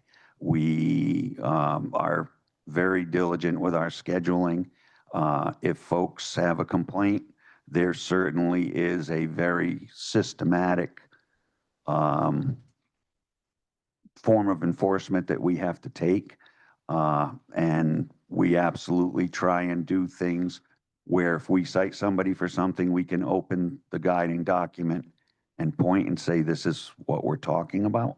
And how about between and among departments? As you mentioned, here I found the piece here where you, oh, I've lost it again, but basically health department, particularly. Sure. Can you talk about ways in which that works really well and you've improved it?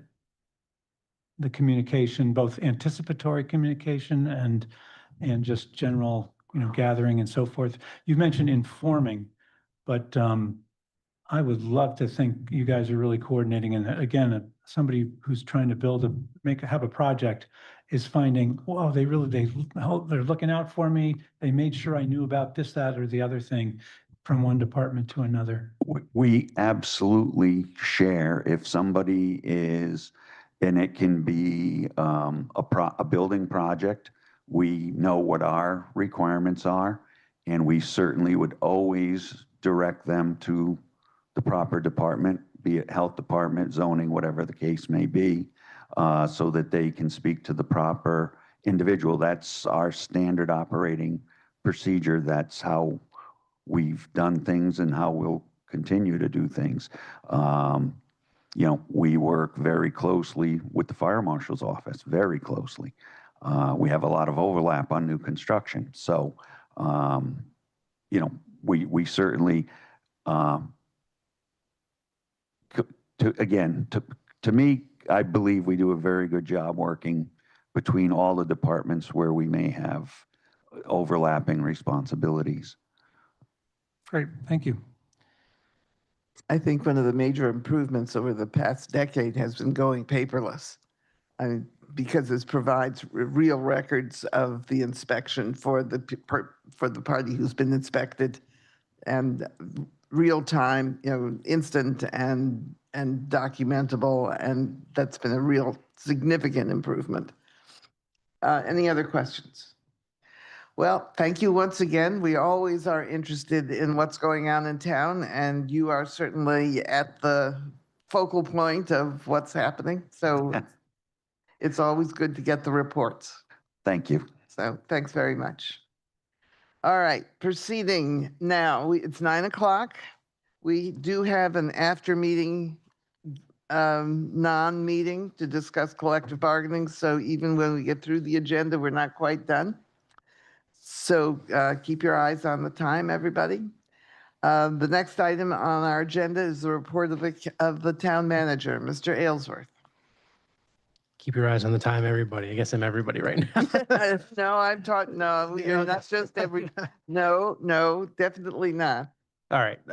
So a few items to call out from my report. Over the course of the last couple council meetings, council asked for information on a couple different fronts that I'm trying to follow up with now. So one was there was a discussion about projecting or estimating year-end fund balance and you know what available funds we're expecting in light of various anticipated transfers that staff are expecting to present to council as part of the year-end closeout.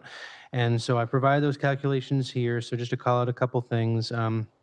Basically, once all known encumbrances or other committed funds are included in the projections, right now we're estimating that the unassigned fund balance in the general fund would increase from just under 13 million, which is where it ended FY24, started FY25, to just over 14 million. And that would be just under 20%, a fund balance of 20% on a GAAP basis of our expenditure budget, our FY26 budget. There's $993,000 that the council will recall you authorized taking out of the capital non-recurring fund to supplement the budget for the South Eagleville Road Pedestrian Safety Improvement Project.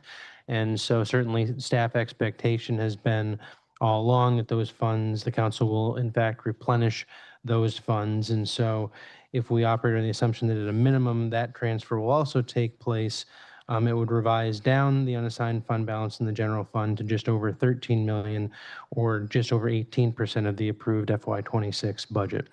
There are other possible uses or allocation of fund balance, including adding to the capital non-recurring fund balance beyond replenishing that which was already taken out for the South Eagleville Road project. And so those are things that staff is continuing to review and analyze in anticipation of making some recommendations to you in the near future. But in short answer to the council's question from a prior meeting, right now, again, once the South Eagleville Road Pedestrian Safety Improvement Project is taken into account, we're looking at a fund balance of about $13 million, or 18.2% of the approved budget on a GAAP basis for calculating that. Second, there were some questions about where we stand with the unencumbered funds for the Mansfield Elementary School project. And so just to quickly summarize that, the approved bond authorization for that project was $50.5 million, and that was inclusive of all associated expenses, design, engineering, permitting, construction, project management, et cetera.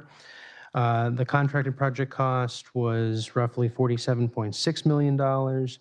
And then there are currently roughly $1.16 million in quote, additional plan costs that were not previously contracted. And so that includes addressing things like the playground modifications that we're dealing with now, as well as addressing the cafeteria acoustics problems that have been ongoing, improving the sound quality in the Great Hall. And so once that additional 1.16 million in previously uncontemplated costs, uncontracted costs are included, it increases the total anticipated project cost to approximately 48.8 million. And so that leaves 1.17 million in unencumbered contingency funds. So a little over 3% of the full authorized $50.5 million budget. And that I think, hopefully, if anything, that unencumbered balance will actually increase a little bit, not decrease, as we move forward as active final resolution of unused project budgeted funds between the town's finance department and Collier's, our project manager, are further reconciled. So that's the summary there. A few other items to touch on. I want to make sure everybody's aware, although there was a typo in the report, so I will verbally fix that now, and the corrected version will be posted online if it hasn't been already. But the downtown stores parking garage located at 33 Royce Circle, it's going to be undergoing daily sweeping and pressure washing maintenance. The report said Monday, July 23rd through Wednesday, July 25th. That should have been July 21st through the 23rd, between the hours of 4 p.m. and midnight. The garage is going to remain open while the maintenance is underway, but customers may be redirected to different portions of the garage, basically avoiding areas that are being actively cleaned and pressure washed. Just a small update, but I hadn't provided an update to the council in a while, so I did want to include something in this report. The Mark Mansfield, this is the North Eagleville Road / King Hill Road project, formerly referred to as the Hub.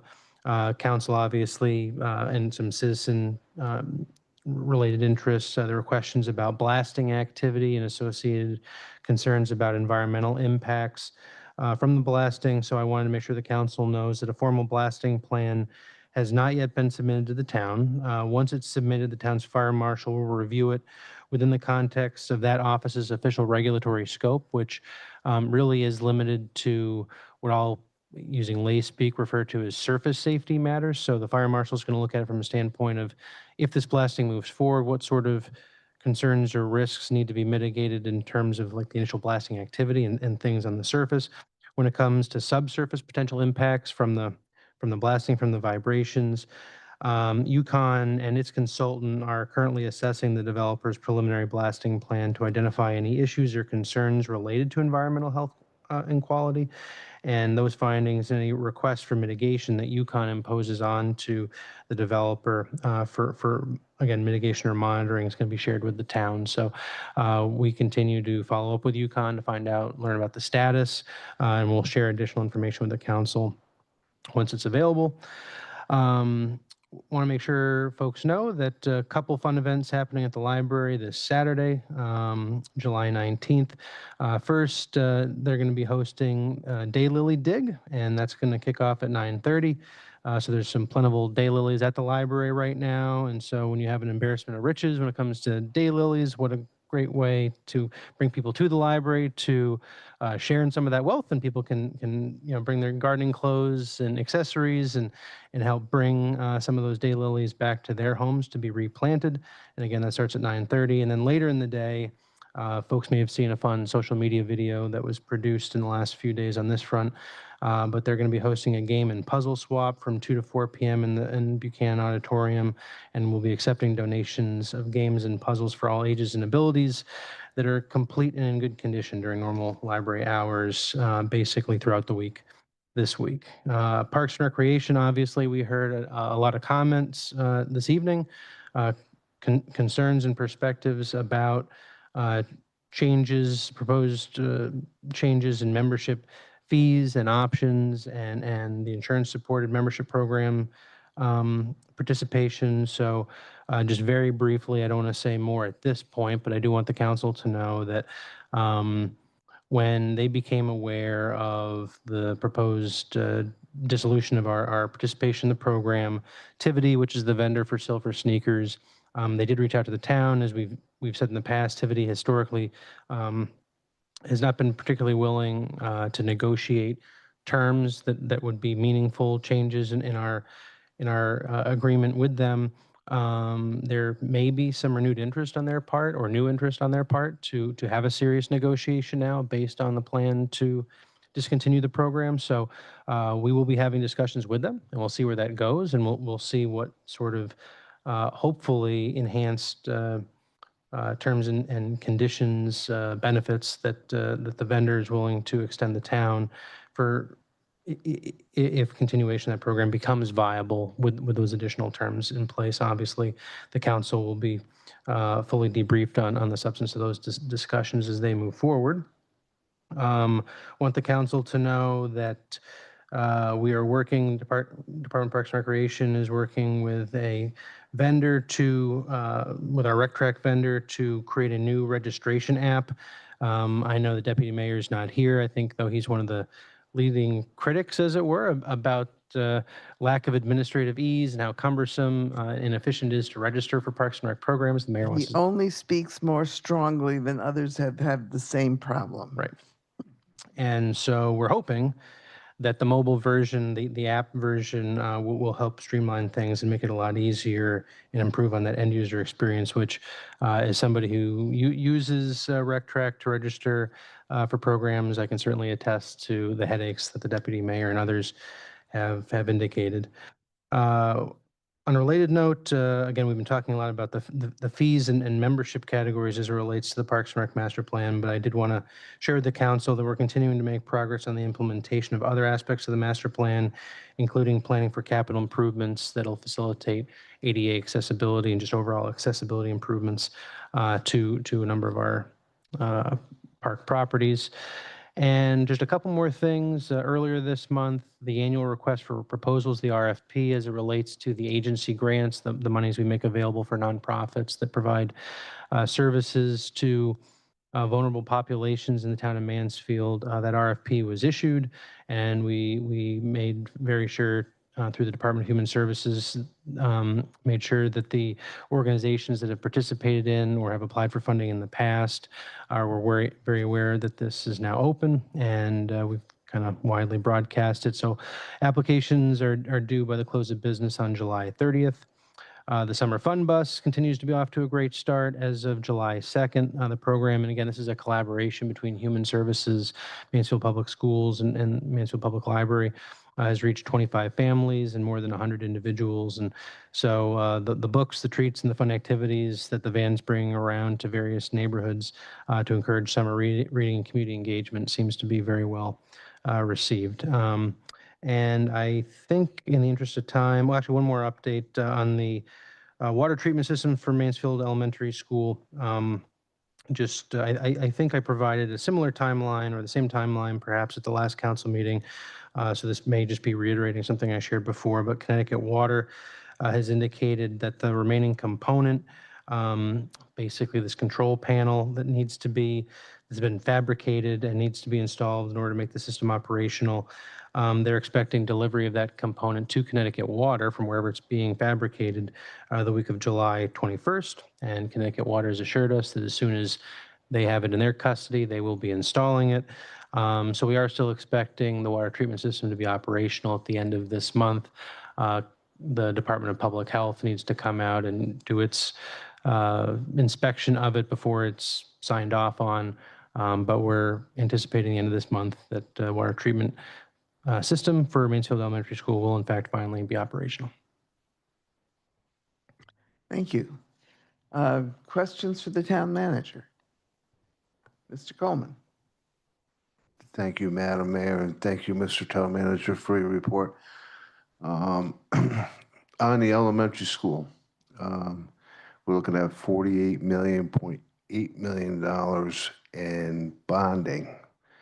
But we all understand that there is a certain reimbursement rate that we're going to get, and that number is going to be much lower, correct?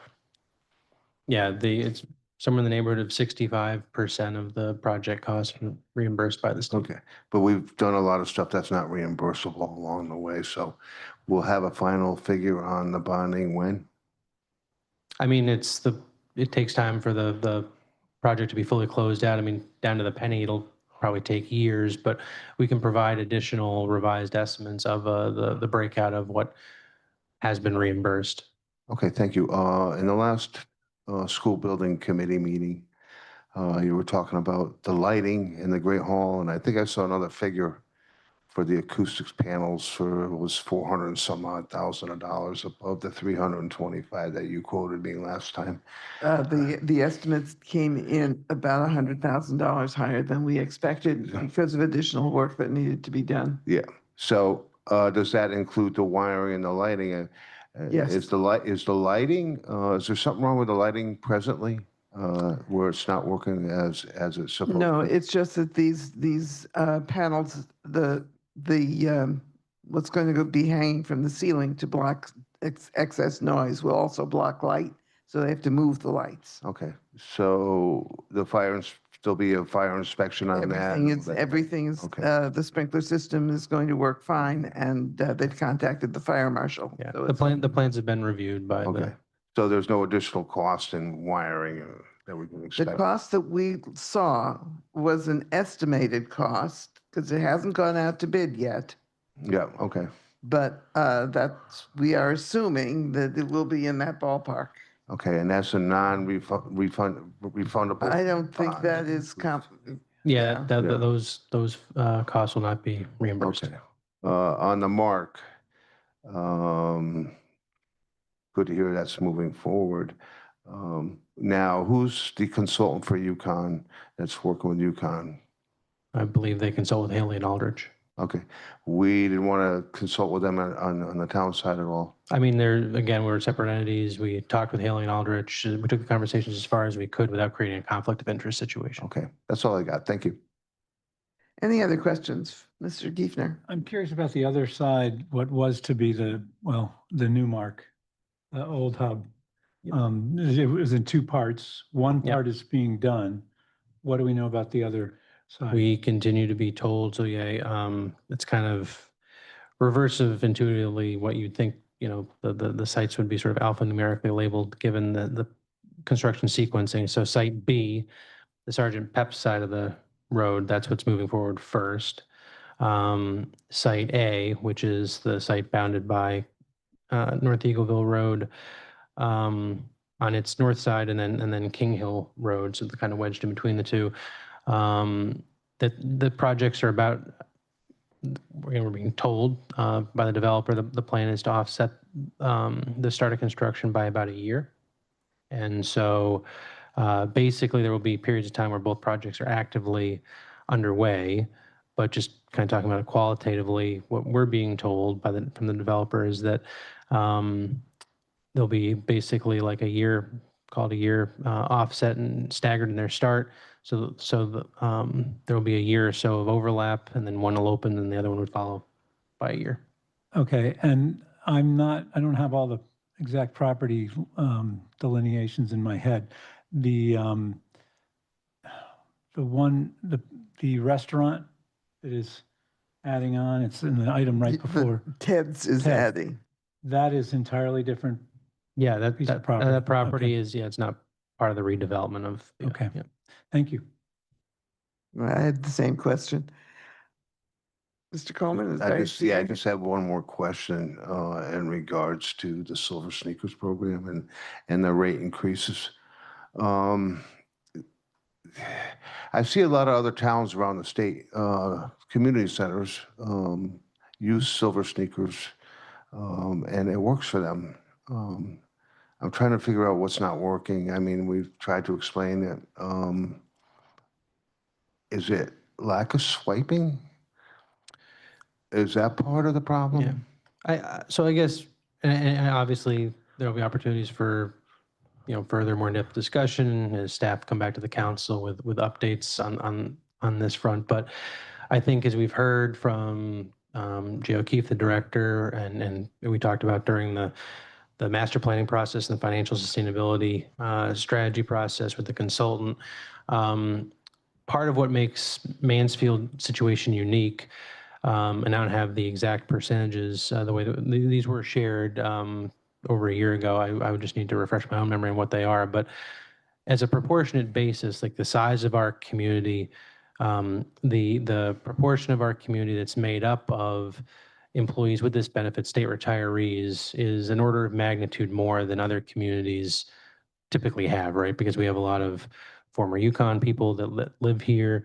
And so being a small town, smallish town, maybe a larger small town, but smallish town, that has such a large percentage of its not just would-be users, but its actual users that have this benefit. Again, order of magnitude more people on a proportionate basis than other communities that offer the benefit. So I don't know.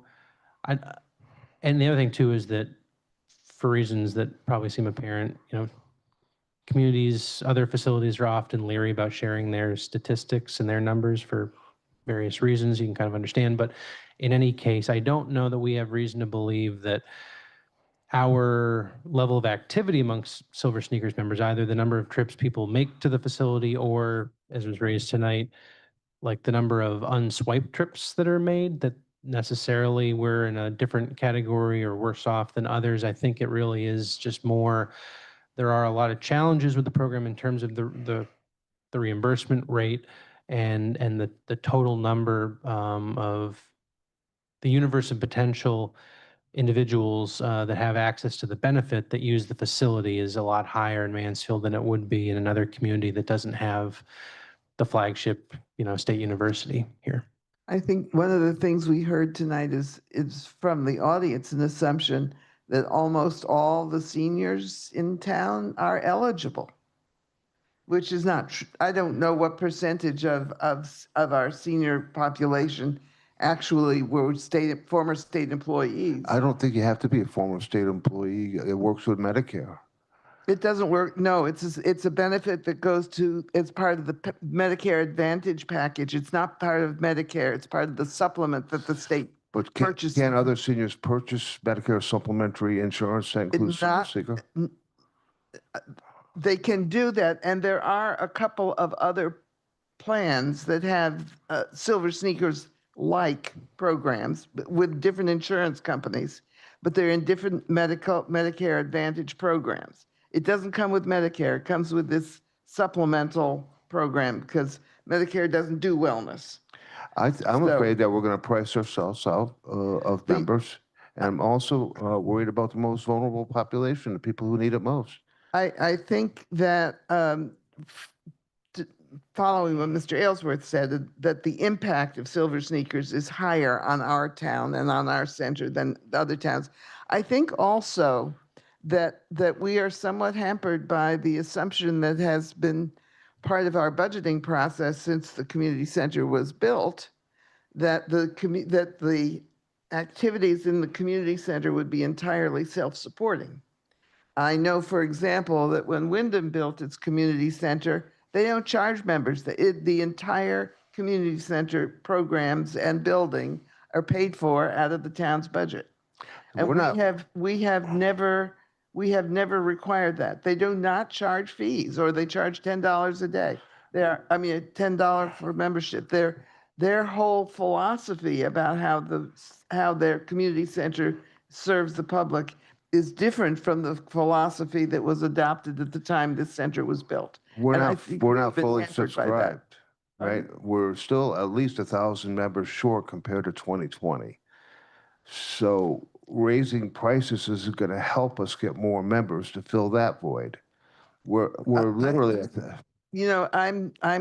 I voted for this program. I think it is an experimental program. I think it is a risky program.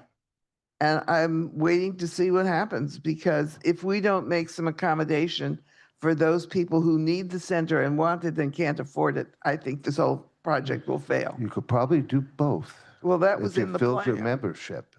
That was in the plan. Yeah. You're not going to fill your membership by raising prices. So anyways, enough said.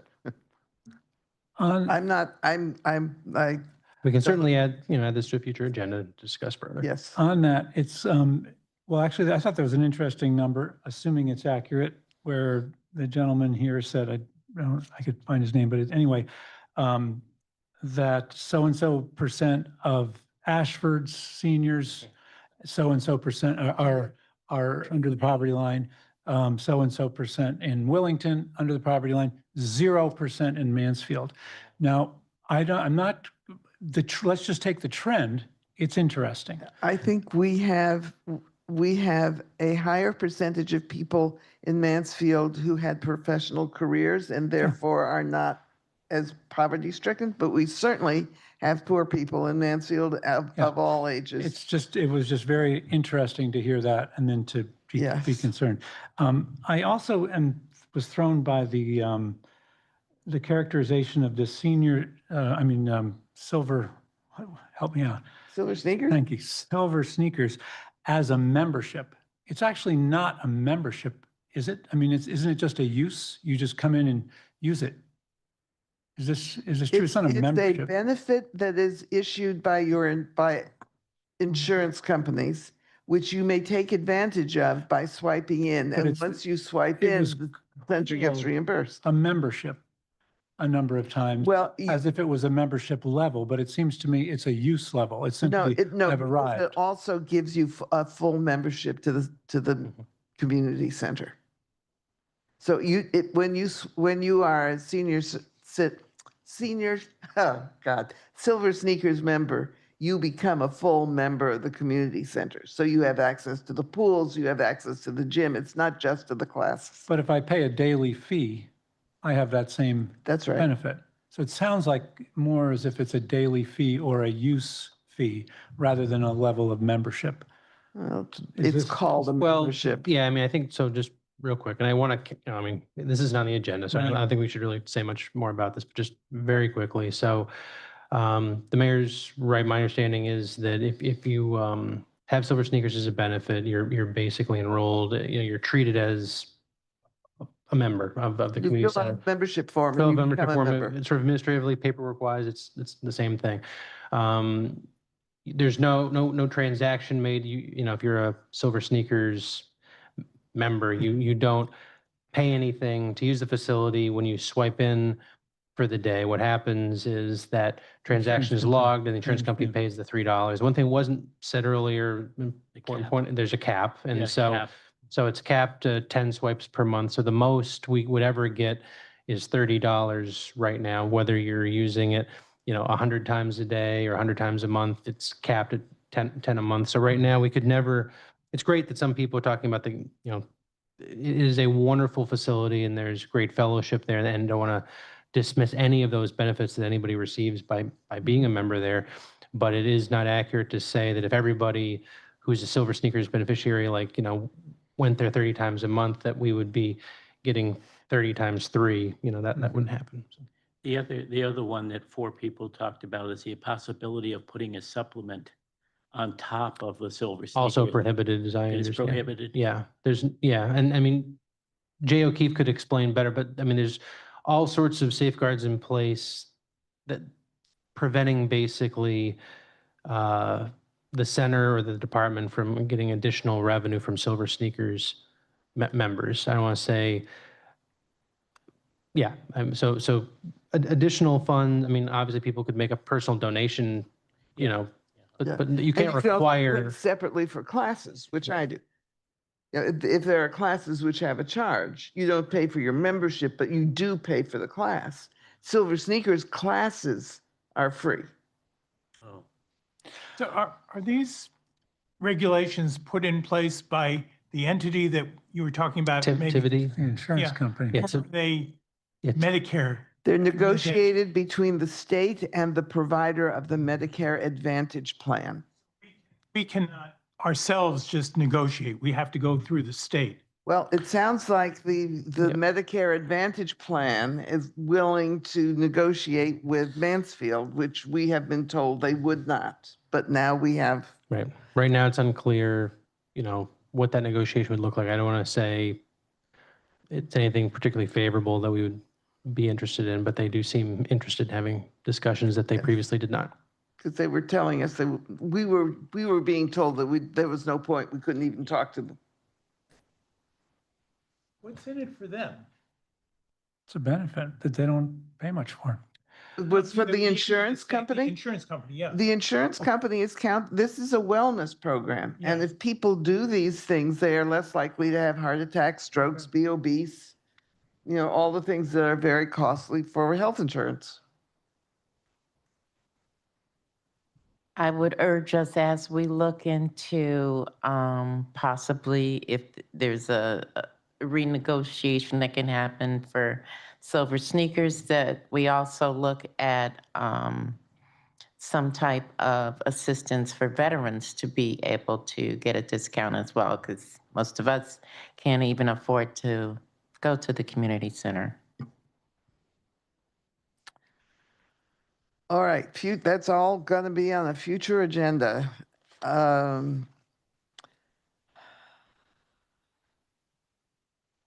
And of course, none of this was unexpected. Reports and comments of council members. I had the pleasure of attending the El Grasso breakfast on Sunday, which honors women Democrats, and 2 women from the 2nd District were honored, among others. So it was a pleasant morning. Got to see some old friends who I haven't seen in decades. And anyway, I think that's the extent of my news. Anybody else have a report or comment? Mayor, I too had a little bit of fun. It started on the 4th of July with the annual Boombox Parade, in which I got to march with other Democrats from around the area. We had a wonderful time. And then, it's not that I don't love Mansfield, I love Mansfield dearly, but then I doubled back this past week and went to the 4th annual Latin Multicultural Music Festival and was able to, again, see old friends, meet new friends, dance a little bit, eat a whole lot, and just enjoy the day. It was free to attend, which was a lot of fun.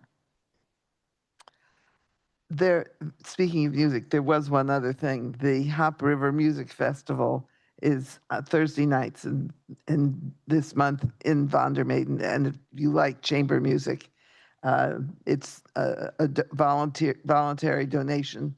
They suggest $20, but it is one of the lovely things about music availability in this town. And if you really want more music, you can go an hour earlier and have the music on the square. Have your dinner on the square, have some more modern music, and then go get your chamber music filled. Anything else?